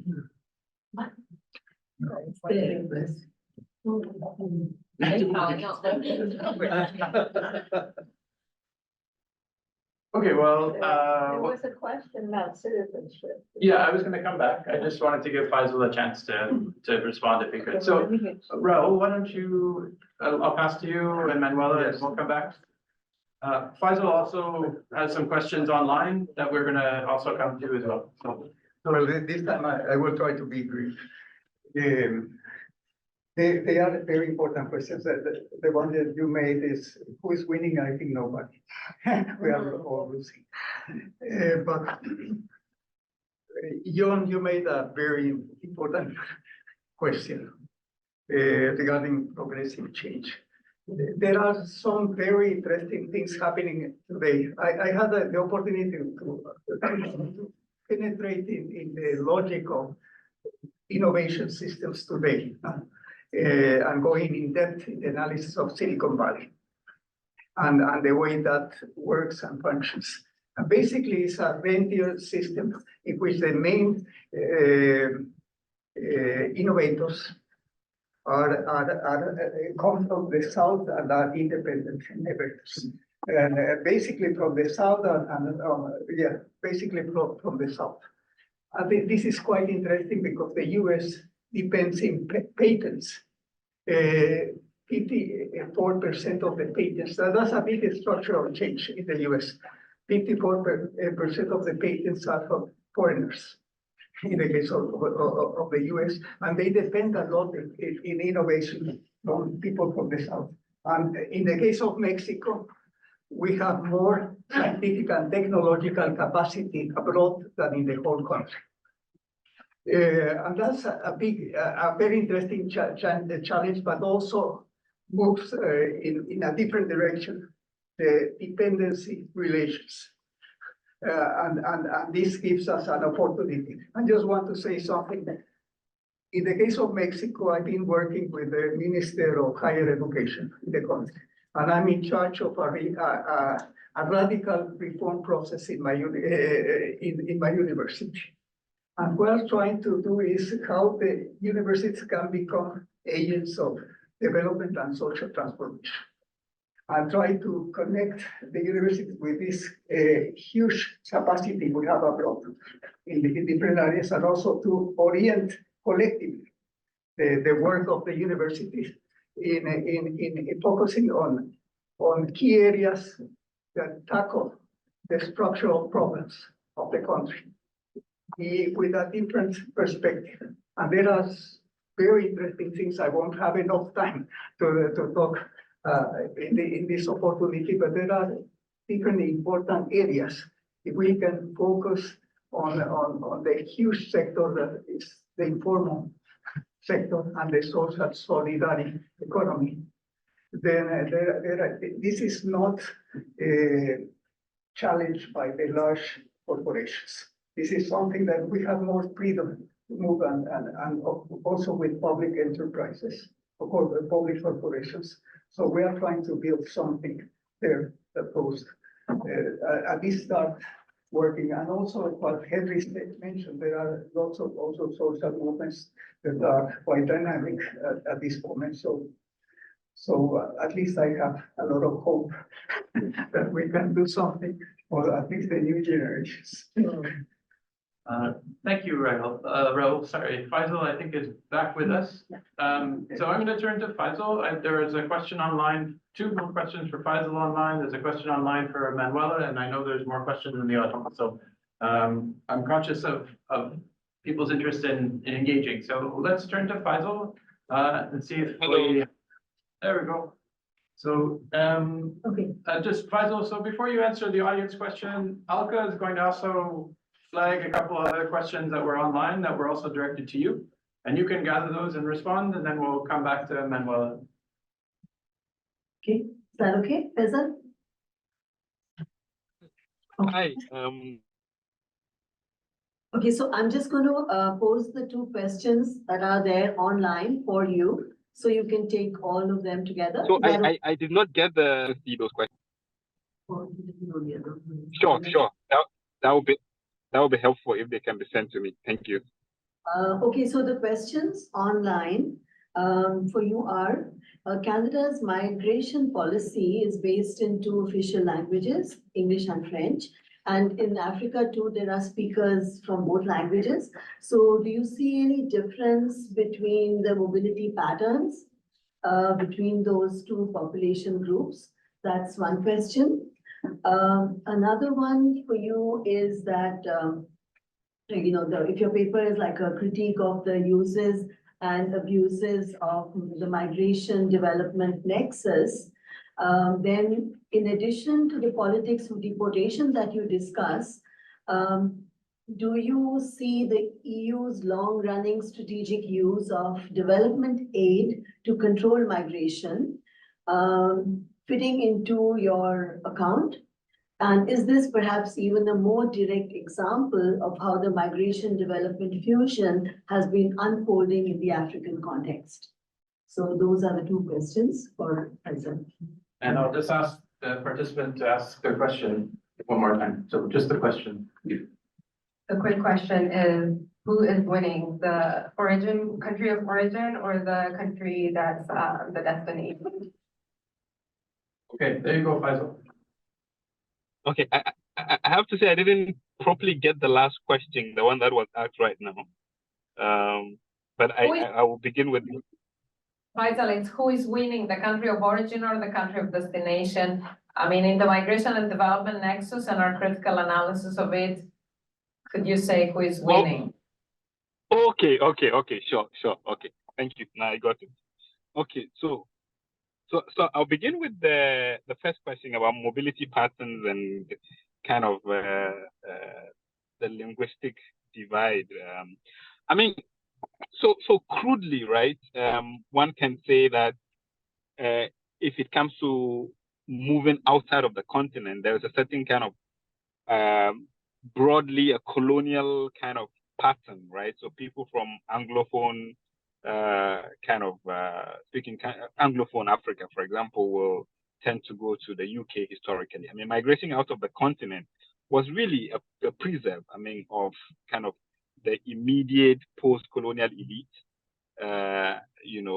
so would normally go to the UK for education. Some stayed on later to the US. Indeed, in Nigeria, for example, in the early 1970s, the middle classes have this thing that they don't spend the weekend in Lagos, right? So you just go to London on Friday and you come back on Sunday. You just hop into Nigerian Airways.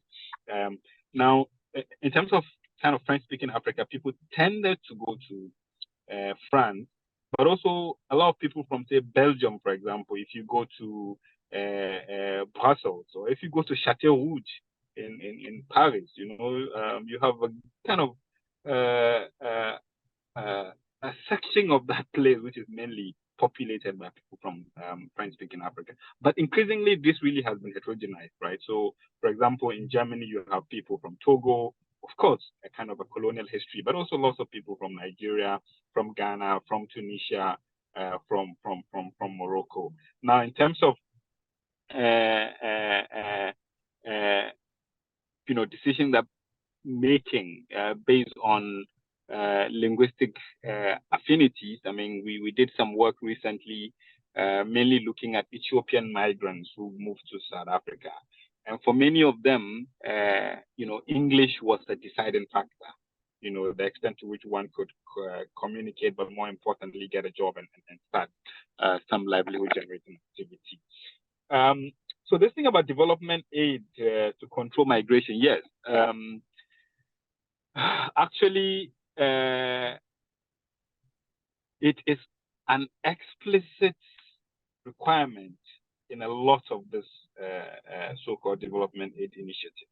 So this thing that I mentioned about the national migration policies, right? I mean, they were really requirements that states had to put these things in place, else you lose out of, some tap that you've been fetching from. And what is interesting increasingly is that development aid linked to the control of migration is now being funneled through initiatives that repatriate people, and then states are obliged, to use those resources, to support this initiative that show that deported people can actually contribute to development. So it's really an important part of it. But a more insidious part of it is the externalization policy. Okay, so where basically states risk losing grants if they refuse, to have these holding cells. And what is interesting now, and I haven't seen any serious work coming out of it apart from journalistic work, is really what is behind this UK Rwanda thing. Now, on the face of it, you can think of it as the opportunism of Kagame and so on, but it's really interesting to find out what are the hidden factors that drive what is going on there. So the question about who is winning, it's interesting, right? Because if you look at the whole discourse around remittances, so that's really the headline. It tell you it outstrips foreign direct investment, it outstrips development aid and so on. But if you take one crucial example at the moment, so in West Africa, you have a huge crisis in the health sector. Okay, nurses and doctors, highly underpaid, overworked, now moving increasingly to the UK. But of course, Canada is a long-standing destination in the US, but the UK is a major destination. There's a recent article in The Guardian, which basically tries to look at the cost of that, on not in monetary terms, but actually on human lives, in some of these countries.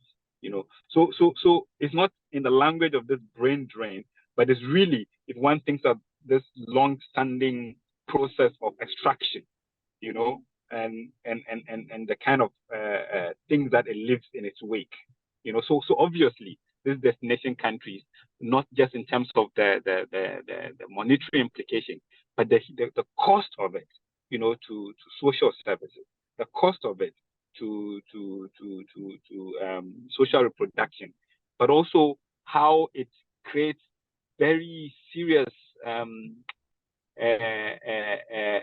crisis in terms of gender relations. So on the one hand, the idea is that somehow when women move, it democratizes, quote unquote, patriarchal gender relations, at least as the literature claims in the African case. But actually, increasingly, what we're seeing, because of the burden on social reproduction that some of these migrants actually bear, even in the place of destination, that actually, unlike contrary to the claim of democratization, that is actually burdening, also being reinvented, all under the wheels of this accumulation drives them there in the first place. I see another question in the chat. I don't know if it's directed to me. Faisal, I'm going to interrupt you. We have about 15 minutes left, and there's more questions on the floor, and I want to give Manuela a chance to speak because she hasn't responded yet. So first, I'm going to take 2 more questions. Oh, there's about 7. Then I'm coming to Manuela to speak and respond to the first question, and any others that come up. So I know everyone has an opinion on how I should do this, but there are 7 or 8 people there are 7 or 8 people who have questions, and I'm trying to, obviously, try to respond the best I can. These ones come from earlier, so I'm coming here. Thank you very much. My question is to Manuela. Thank you very much. It's very interesting. And I think this coloniality of citizenship is very important to pay attention to. My question is related about this plasticity and selectivity of bordering regimes, which with this, the coloniality of citizenship that you could trace back to the colonial regimes and colonial frontiers, actually. And where that the it was very much connected to the labor. And in terms of this inclusion and exclusion, so Ayala is right in terms of that it is not the binary, but she does never address the coloniality of it. She never addresses the coloniality of it, that the new governance regime, how new it is. But my question is that, do you see, one could think about it as the imperial lineage of to the citizenship, imperial lineages on the citizenship institution. And do you see anywhere this kind of coloniality of citizenship beyond the commodification of citizenship, similar kind of issue? One reason I'm asking is that it is also related to the question before, that is citizenship works for politics, that for the, I mean, given that the 200,000 displaced Syrians were granted citizenship rights for electoral rights. So in Turkey, which played an important role. So it is this in terms of the maybe trying to go a little bit beyond that kind of commodification. Thank you. Please, everyone, questions, short questions, please. I'll be the bad guy. Please take short questions and short answers. So my question is to Henry and Raul. Let me come to the question. So when we look at the volume of international migration, over 1/3 of international migration takes place global south to global south. But in your presentation, especially Henry, you looked at it, global south versus global north. But global capitalism, neoliberalism has produced uneven, variegated impacts, and swaths of global norths have been produced within the global south, and vice versa. So what would be your comment on this?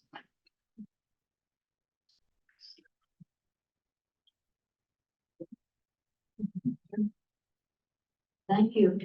I just had thank you everyone for those papers that certainly fit together. But I wanted to ask, I had a question for Raul just about the conclusion. I was following you all along, and then suddenly you're talking about sort of national development. It almost sounds like the beginning of a national bourgeoisie. And I just wondered, what happened to imperialism in the ability of states to do that? And in this global economy, and you talk about global neoliberalism, how do people actually, in the existing regime of capital, build spaces of independence in national states? I mean, I heard Henry talk about regimes that worked and didn't work at different times, but not about how there's concerted effort to overthrow any regime that stands up to the global capitalist regime, particularly and US and European domination. I mean, I know I have a Haitian perspective on this, but where there's been centuries of interference in any effort to build a national state, despite having a strong nationalism against all oppression. So I just wondered about the politics at the end of the day. Okay, Manuela. To you, you've been very quiet. Now I want to give the floor to you and then we'll carry on. I've been brewing. Well, thank you so much, everyone, for the questions. Thank you for patiently waiting. So yes, I think the shortest response is citizenship is political, and it has been in the case of the EU as well, starting with the fact that the selling of citizenship is a big problem for the EU, as it makes it clear that all of a sudden, because there's a sovereignty issue and every country decides sovereignly about selling or not selling citizenship, the EU cannot interfere. They can just threaten with sanctions, which they did, but they cannot stop it. So they tried to stop it in the case of Montenegro, who for a long time did not have a citizenship by investment program because Montenegro is not a EU member, and the EU said, well, you're also not going to become one if you introduce this. And so Montenegro has stopped the program that had running for 3 years. In the case of Malta, which is the first country that actually introduced citizenship by investment properly, so to say, because before that, several countries have a fast track to citizenship or have a residence program, and it takes you some years before you can apply for citizenship. But Malta introduced it like, okay, you can apply for citizenship and get it in a couple of months. And the EU said this is an abuse of EU membership, the EU values and the nexus between citizenship and love of the country, and how can you? And Malta said, well, we can because Austria is already doing it. And Austria was like, what? Us? No, we're not doing this. It's like, it's very, very scarce, very few examples, only 6 in the past 20 years. And Malta said, well, are you doing it? Is it in the law? Then we can do it as well, because there shouldn't be inequality of state sovereignties. But what they ended up doing is that Malta's program became more expensive. That's the only compromise they made to the EU pressure of actually not selling to anyone. And given that Austria's program costs, so for one passport, you have to dole out 10 million euros, and Malta's only costs 1 million. It was, that was the but that doesn't change anything with the fact that once you have one of these passports, you're an EU citizen. And most people who get these don't want to move, like I said, to these places, but they want to have the rights that come with such a passport. Now, regarding your question as to, okay, there's Croatian and Bulgarian possibilities to buy these passports, this is precisely how the EU has kind of framed this, as it's this corrupt Eastern European Balkan states that have always done shady business, and we are the righteous ones trying to prevent them from it, while France has been creating or has been naturalizing more citizens than any of the countries doing this kind of citizenship by investment. Austria was doling out to VIPs with a clause saying that if you have a significant contribution to Austria's development, and this could be defined anywhere. So the double standard is revealed by this kind of negotiation, but the intervention on the part of the EU is limited because citizenship is a sovereign, is a national kind of dimension, and the EU cannot impose its decision on. I'll leave it at that. Then to Aisha's question, yeah, thank you so much. It always had something to do with labor, starting with the fact that after decolonization, the possibilities also of EU countries of getting guest workers to rebuild post-war economies were very clearly connected to their colonial history. The reason why Germany had to turn to Turkey, Italy, and Greece was that Germany had had colonies longer than a longer time ago than France or Belgium or the UK. But France, Belgium, and the UK got their kind of post-war building economies or labor migrants from the Caribbean to rebuild their economies. So the connection there was that it was easier to get people from the countries that either had been connected colonially to the European states or were still connected. So they spoke the language. If they were still connected, they had the citizenship, so they were technically not migrating. This was a big part of the colonial continuum there. And today, in the, let's say, the Brexit referendum, the UK territories in the Caribbean that still belong or are claimed by the UK did not have a say in the referendum because they're not integrated in the UK. But some of them were clearly very affected by it, even more so than in the case of Ireland or the case of Gibraltar, which were very much in the discussion and in the press. But there's an island in the Caribbean, Anguilla, that borders the Netherlands and French territory of Saint Martin, that basically would have a hard border in the Caribbean to the European Union. And they were petitioning Theresa May at the time and saying, please take us into account. We were be cut off from the airport and the hospital. It's there's no harder border than this. And there was complete silence on this issue because it was only affecting a population that did not have a vote, that was seen as not significant enough. But it was still several dozens, thousands of people. You don't want to create a population of several dozens, thousands of refugees if they can't access a hospital or an airport. In the end, they solved it bilaterally, but not because the UK, bilaterally with France and the Netherlands, but not because the UK made any provisions. So there's, for me, a coloniality of citizenship right there. What does your citizenship allow you to do? But for me, the example that I presented with the Caribbean is actually a paradigmatic for this dialectics. So on the one hand, if you're an independent territory, you can resort to this mechanism of commodifying citizenship. If you're not, you're probably still going to be caught in the dilemma of not wanting to let go of the advantages that this path forward allows you. And on the other hand, you will have to abide by such rules as not having a vote in an important referendum, not being able to decide about things like a citizenship by investment program or residence program. So there is a component to it that is not the wealthy investors on the one hand and a complete different dimension for the others, but they're connected. And maybe last example within Europe, because this is all kind of Caribbean but within continental Europe, we saw the coloniality of citizenship during the pandemic very clearly, where the first thing, and looking at the first thing that Germany did when the borders were being closed and all flights were being stopped, it was repatriating Germans who were on holiday in some tropical location. Nobody else was flying, but they chartered planes to have, it was the largest repatriation operation in Germany's history after World War II, to repatriate tourists, basically. While so nobody else was flying, but who was flying? The Romanians and Bulgarians who were picking this paradox.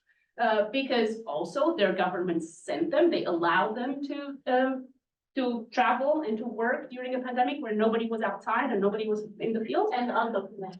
And yes, but the clause was they were also not getting any health benefits because they were EU citizens.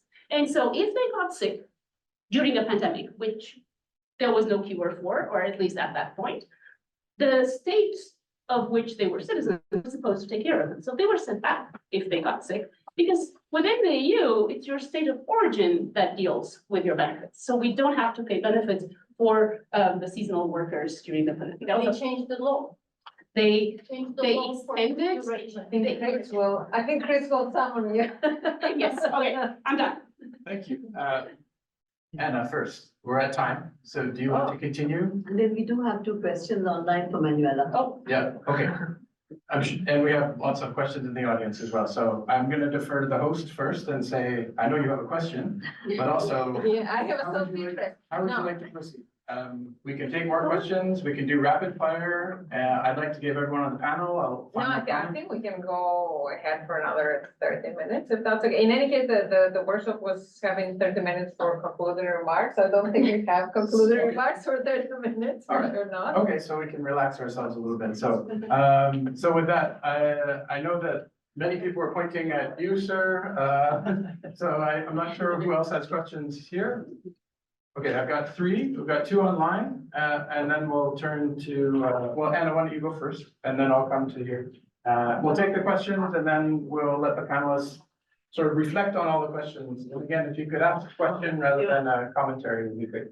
No, it's a fascinating conversation. I want to thank all the four speakers. I think my question is indirectly to Manuel and Faisal and more directly to Raul and Henry.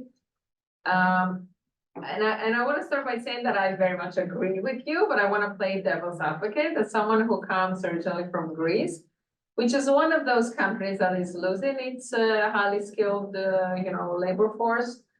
And the question is, and it's probably both an empirical and analytical question, if the skilled labor force remained in Greece, would they really change the developmental perspectives of Greece? Or do we need to think about the developmental perspectives or lack thereof of Greece into historical processes, for me, of state citizenship relations? There's also the theories of the 70s and 80s. I believe you're all familiar with about peripheral capitalism, and in that sense, Southern Europe resembling very much Latin America and never industrializing, going to a service economy through the back door. So this is to say, while I agree with your reading of capitalism and globalization, I wonder, both as citizens and as researchers, where do we stand? Would it be better like that the Filipinos stay in the Philippines, the Greeks in Greece, and the Guyanese in Guyana? And I don't know. And the second question or comment, that there's been a whole discussion recently about the so-called polycrisis, which is something more than the multiple crisis. And the multiple crises include the climate change, include the crisis of democracy worldwide, a health crisis, as the pandemic has shown, different, both big economic crises like the one of 2008 and the following years, but also kind of recurrent smaller ones like the inflation crisis we're currently experiencing, and the geopolitical crisis that I think has been kind of going strong immediately after COVID. So the question that I want to ask, and I've been also thinking myself about, could we say these are different expressions of a crisis of late capitalism, of capitalist accumulation that is kind of exploding the environment. We spoke, I think, this morning about the haves and have-nots. And then at the end of the day, we can make sense of it as a crisis of social reproduction. But again, then the question is, can we researchers move a step ahead from just criticizing what is there and say, what can we do? Like, can we do away with capitalism? Is the nation, because I think I was partly reading in both your papers, kind of almost an invitation to return to the nation state. So if we didn't have globalization, if there was no international trade, if there was no transnational mobility of labor or increased of all those things, the nation state will provide for a better context. Okay, let's take two more. I've got one here and one up front, and then we've got two online, and then I'll come to the panelists, and you can try to interpret the world and commentary all together and close it off. Okay, my name is Ranjit Pulatilaka from York University, and actually my question is for all the panelists.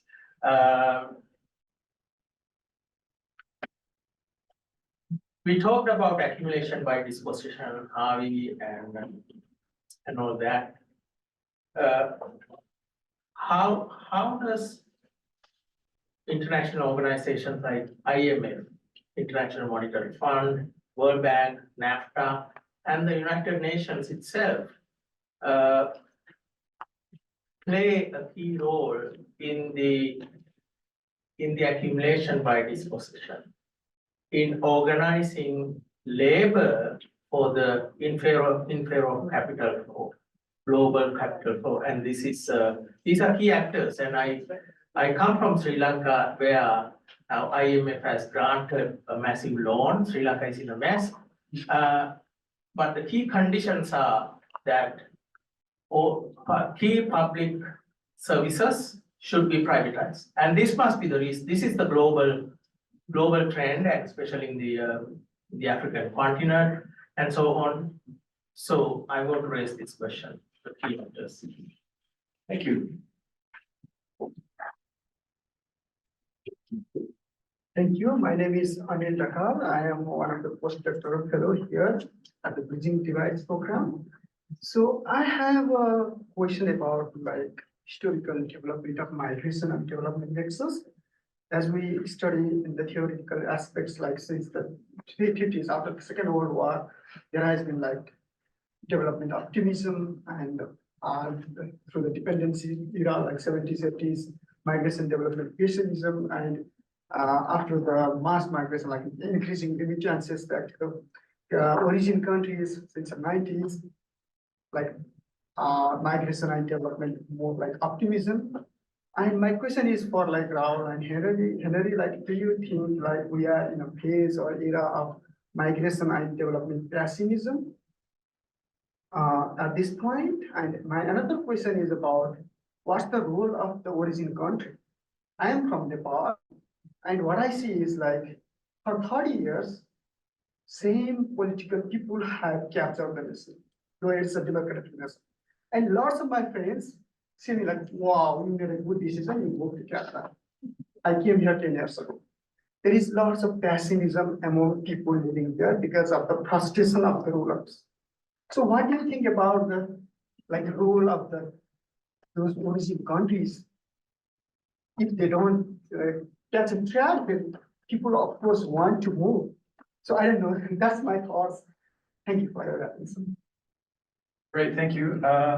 I'll go to Alka, who can ask the questions online, and then I'll turn to the panelists and give you a few minutes each to respond.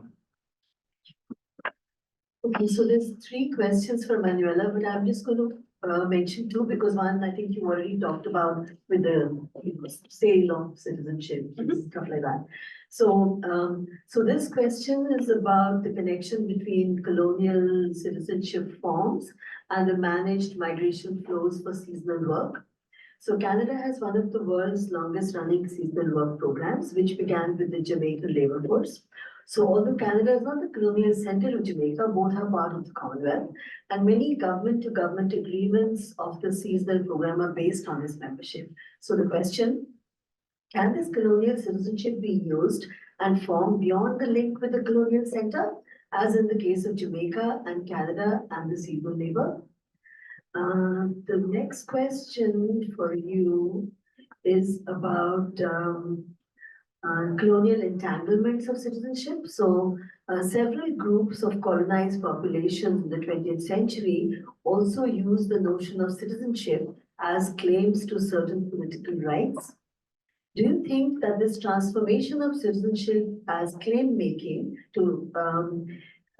is as regime marker of mobility is a failure of the post-colonial project of state making? And does this include imperial mismanagement of transition of territorial sovereignty? Lots of questions in there, I think. Yeah, I think that's what it is. As I said, I won't read the last one because it's talking about this. Yeah. You would have to answer. Great. Okay, so why don't we go in reverse order? I'm not sure if Faisal's still online. But Manuel, I'll turn to you first. And if we could just each spend a couple minutes taking whatever questions you want. You don't have to answer all of them. Good luck if you want to try to answer all of them. Okay. Oh.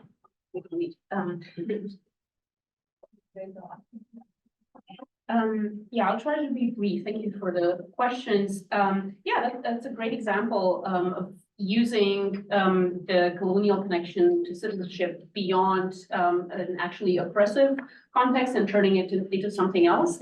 In a way, this is also what citizenship by investment programs try to do, to actually find a niche into an actually very asymmetrical arrangement in which citizenship has actually not given any advantages to the colonized population into squeezing some advantage out of it. It's a residual benefit of colonialism in the case of citizenship by investment programs, and it can be turned into kind of a tool to increase participation in a global scheme in such an arrangement if, and that's the big if it's on equal terms, but it seldom is.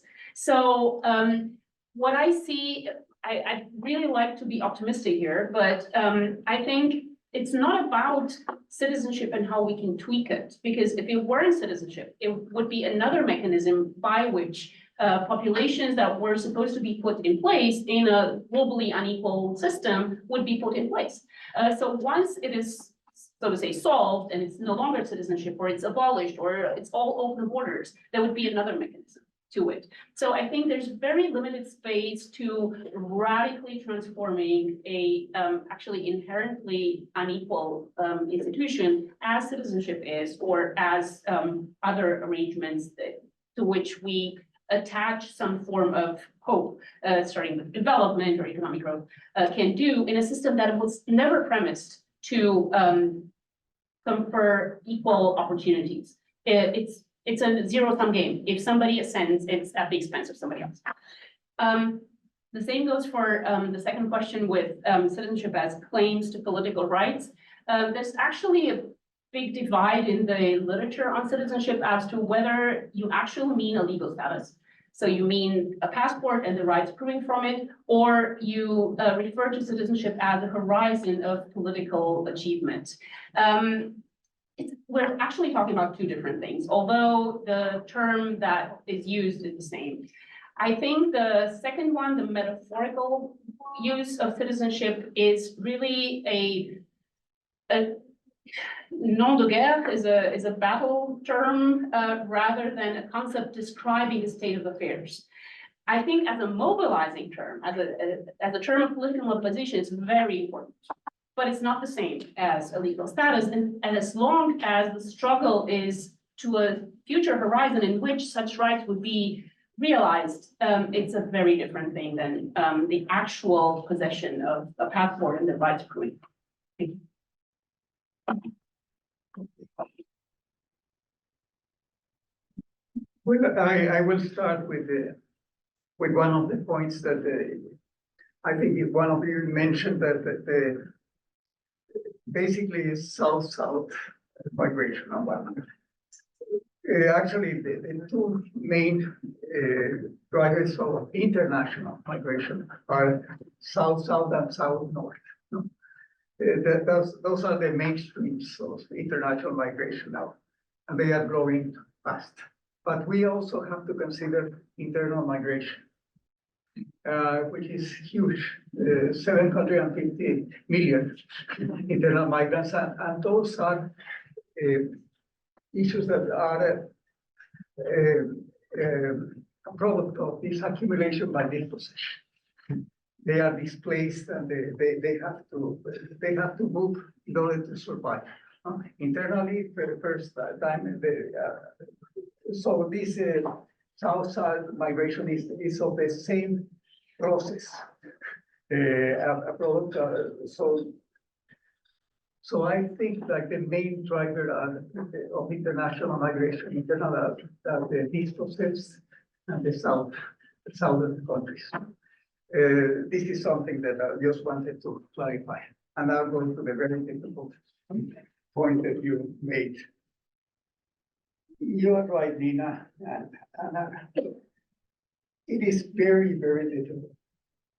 We know that the capital is a global system that has penetrated, at least continued penetrated in every small corner of our lives and of everything. So it's very difficult how we can transform that. We know that we are facing some people call it an epochal crisis, like John Bellamy Foster and many others, which is also connected with the environmental crisis, a civilizational crisis, and the contradictions are like, for instance, David Harrison's we cannot really support, and they are transferring these contradictions to the southern countries. That's the way they are starting to move, but that's not enough. They are also facing the problems in the northern countries, and you can see that with the decline of the welfare state everywhere. The main problem is how to build a social transformation agent. And we have been struggling all over. I was one of the founders of the World Social Forum, the World Social Forum, and the World Social Forum on Migration. We try to gather all these different social movements all over the world. But that is not really working.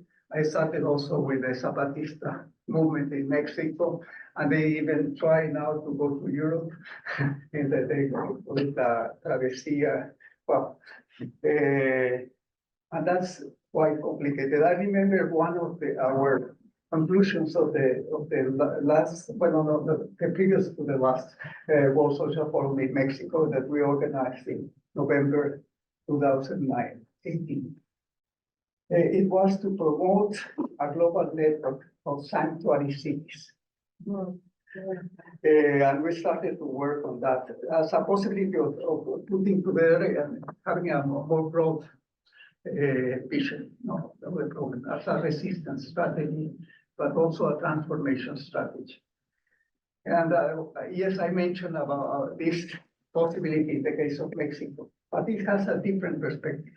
We're really going to try to transcend capitalism in the possibilities that the university focuses on the structural problems and how we can push forward to what we call an alternative modernity, which has really focusing on social needs and in harmony with nature.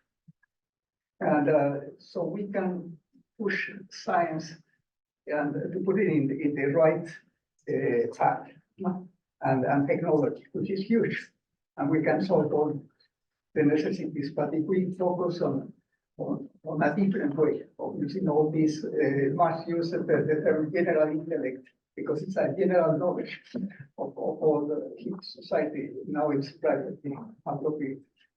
Well, well, I don't have an answer to that question, but I'm not thinking in a national problem. It's just how to start and how to build links. We used to have this dream of a Latin America alternative, but it's much more complicated. It hasn't been possible so far, but I think we have to continue thinking. Too far from God and too close to the US. That's a case of Mexico, but that's all Latin America, but in our case, it's even worse. So I think I will turn So, just two very short questions. First, I'd like to also return to the question of north-south versus south-south migration dynamics you raised. Unlike north-south migration development dynamics, south-south migration development dynamics were stimulated not so much by forced migration, that is the extraction of labor power, or what we call extractive migration, you could say, in the context of foreign aid and the intervention of the World Bank and IMF, as it is by productive investment of capital accumulated within and without, but not foreign investment. So in other words, the relative lack of foreign aid and the lack of intervention of the IMF and World Bank in south-south migration dynamics, that was a major boon for the so-called BRICS. Now that's the developing countries of the South that have developed, been converted into powerful economic engines today in the world economy, creating a third sector, so we say, of developing, but highly developed and developed countries. Largely on the basis of the actions they've taken and capital they've accumulated within, not relying on foreign direct FDI, foreign direct investment, and therefore escaping some of the contradictions and problems of foreign investment. So, secondly, I'd just like to very briefly comment on the earlier question related to the return of two migrant-sending countries of labor, not in the form of money, that is remittances, but in the form of migrants themselves, returning migrants, returning action to their countries of origin. I don't think it's a huge phenomenon, but it is an interesting question, and it needs to be much more researched. It's a subject of tremendous subject that's begging research, a good topic for graduate students' thesis work. In Ecuador, for example, under the progressive government or regime of Rafael Correa, the government invested a lot of fiscal resources to basically encourage and bring back Ecuadorians to the country to make a contribution to Ecuador. I mean, so actually paying these people to come back. I've been following it up, so I don't know what the story is now. It was still, it's probably, since there's been another right turn in Ecuador, so it's very unlikely that they continue that policy, but it's an interesting policy, and I think it's important to see to what extent, like in India, returning migrants have become a major, how do we say, stimulus to development. In the case of India, without the fiscal incentive provided by the Ecuadorian government, but more based upon the market, the sense of opportunities available in India, especially like in the technology sector, where basically migrants are returning to India almost to a great extent than Indians are migrating to the US. There's a similar development in Mexico in recent years. I think there's been more Ecuadorians at various levels, low skill, but also high skilled labor, returning to Mexico to a greater rate than Mexicans migrating to the US. Anyway, I think it's very worthwhile doing more research in this area to determine what the trends are and what the outcomes of that development is.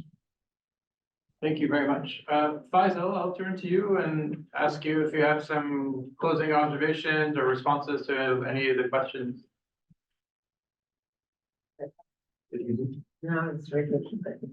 Yeah, it's very good. But he's shown he has endurance. Thank you very much. So I'll just take up two questions quickly. There's one directed to me, which is this thing about how the IMF and the World Bank play a key role in accumulation by dispossession.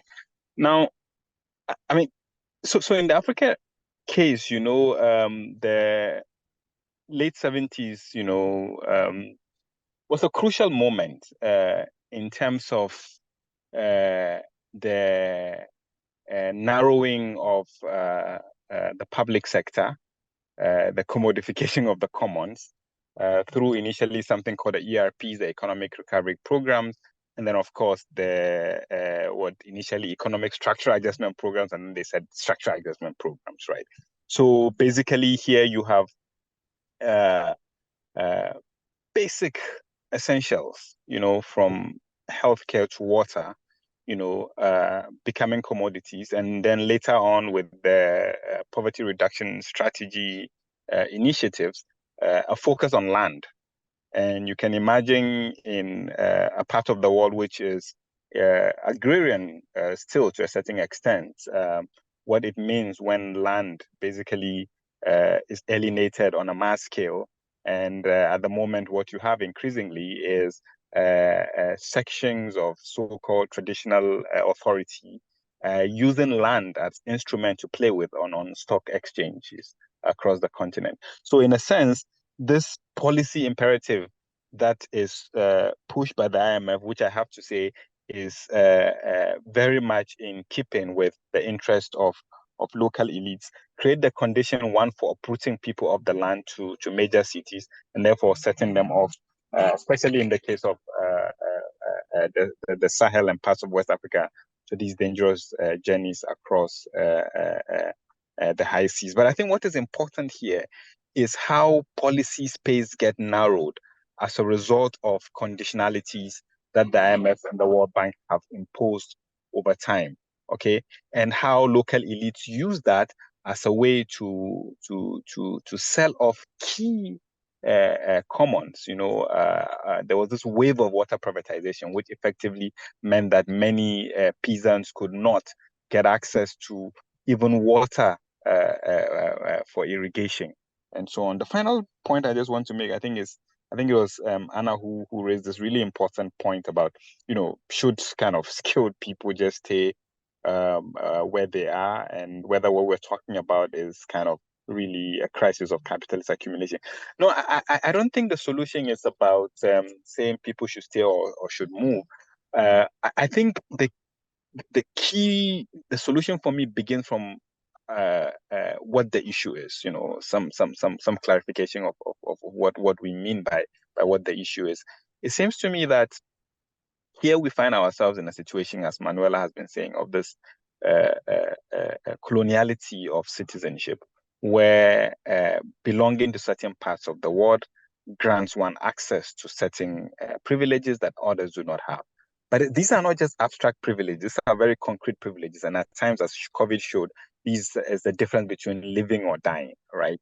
Now, this therefore means that the same structures enable, if you think of a crane, how a crane moves things, enable these privileged sections of the world to effectively yank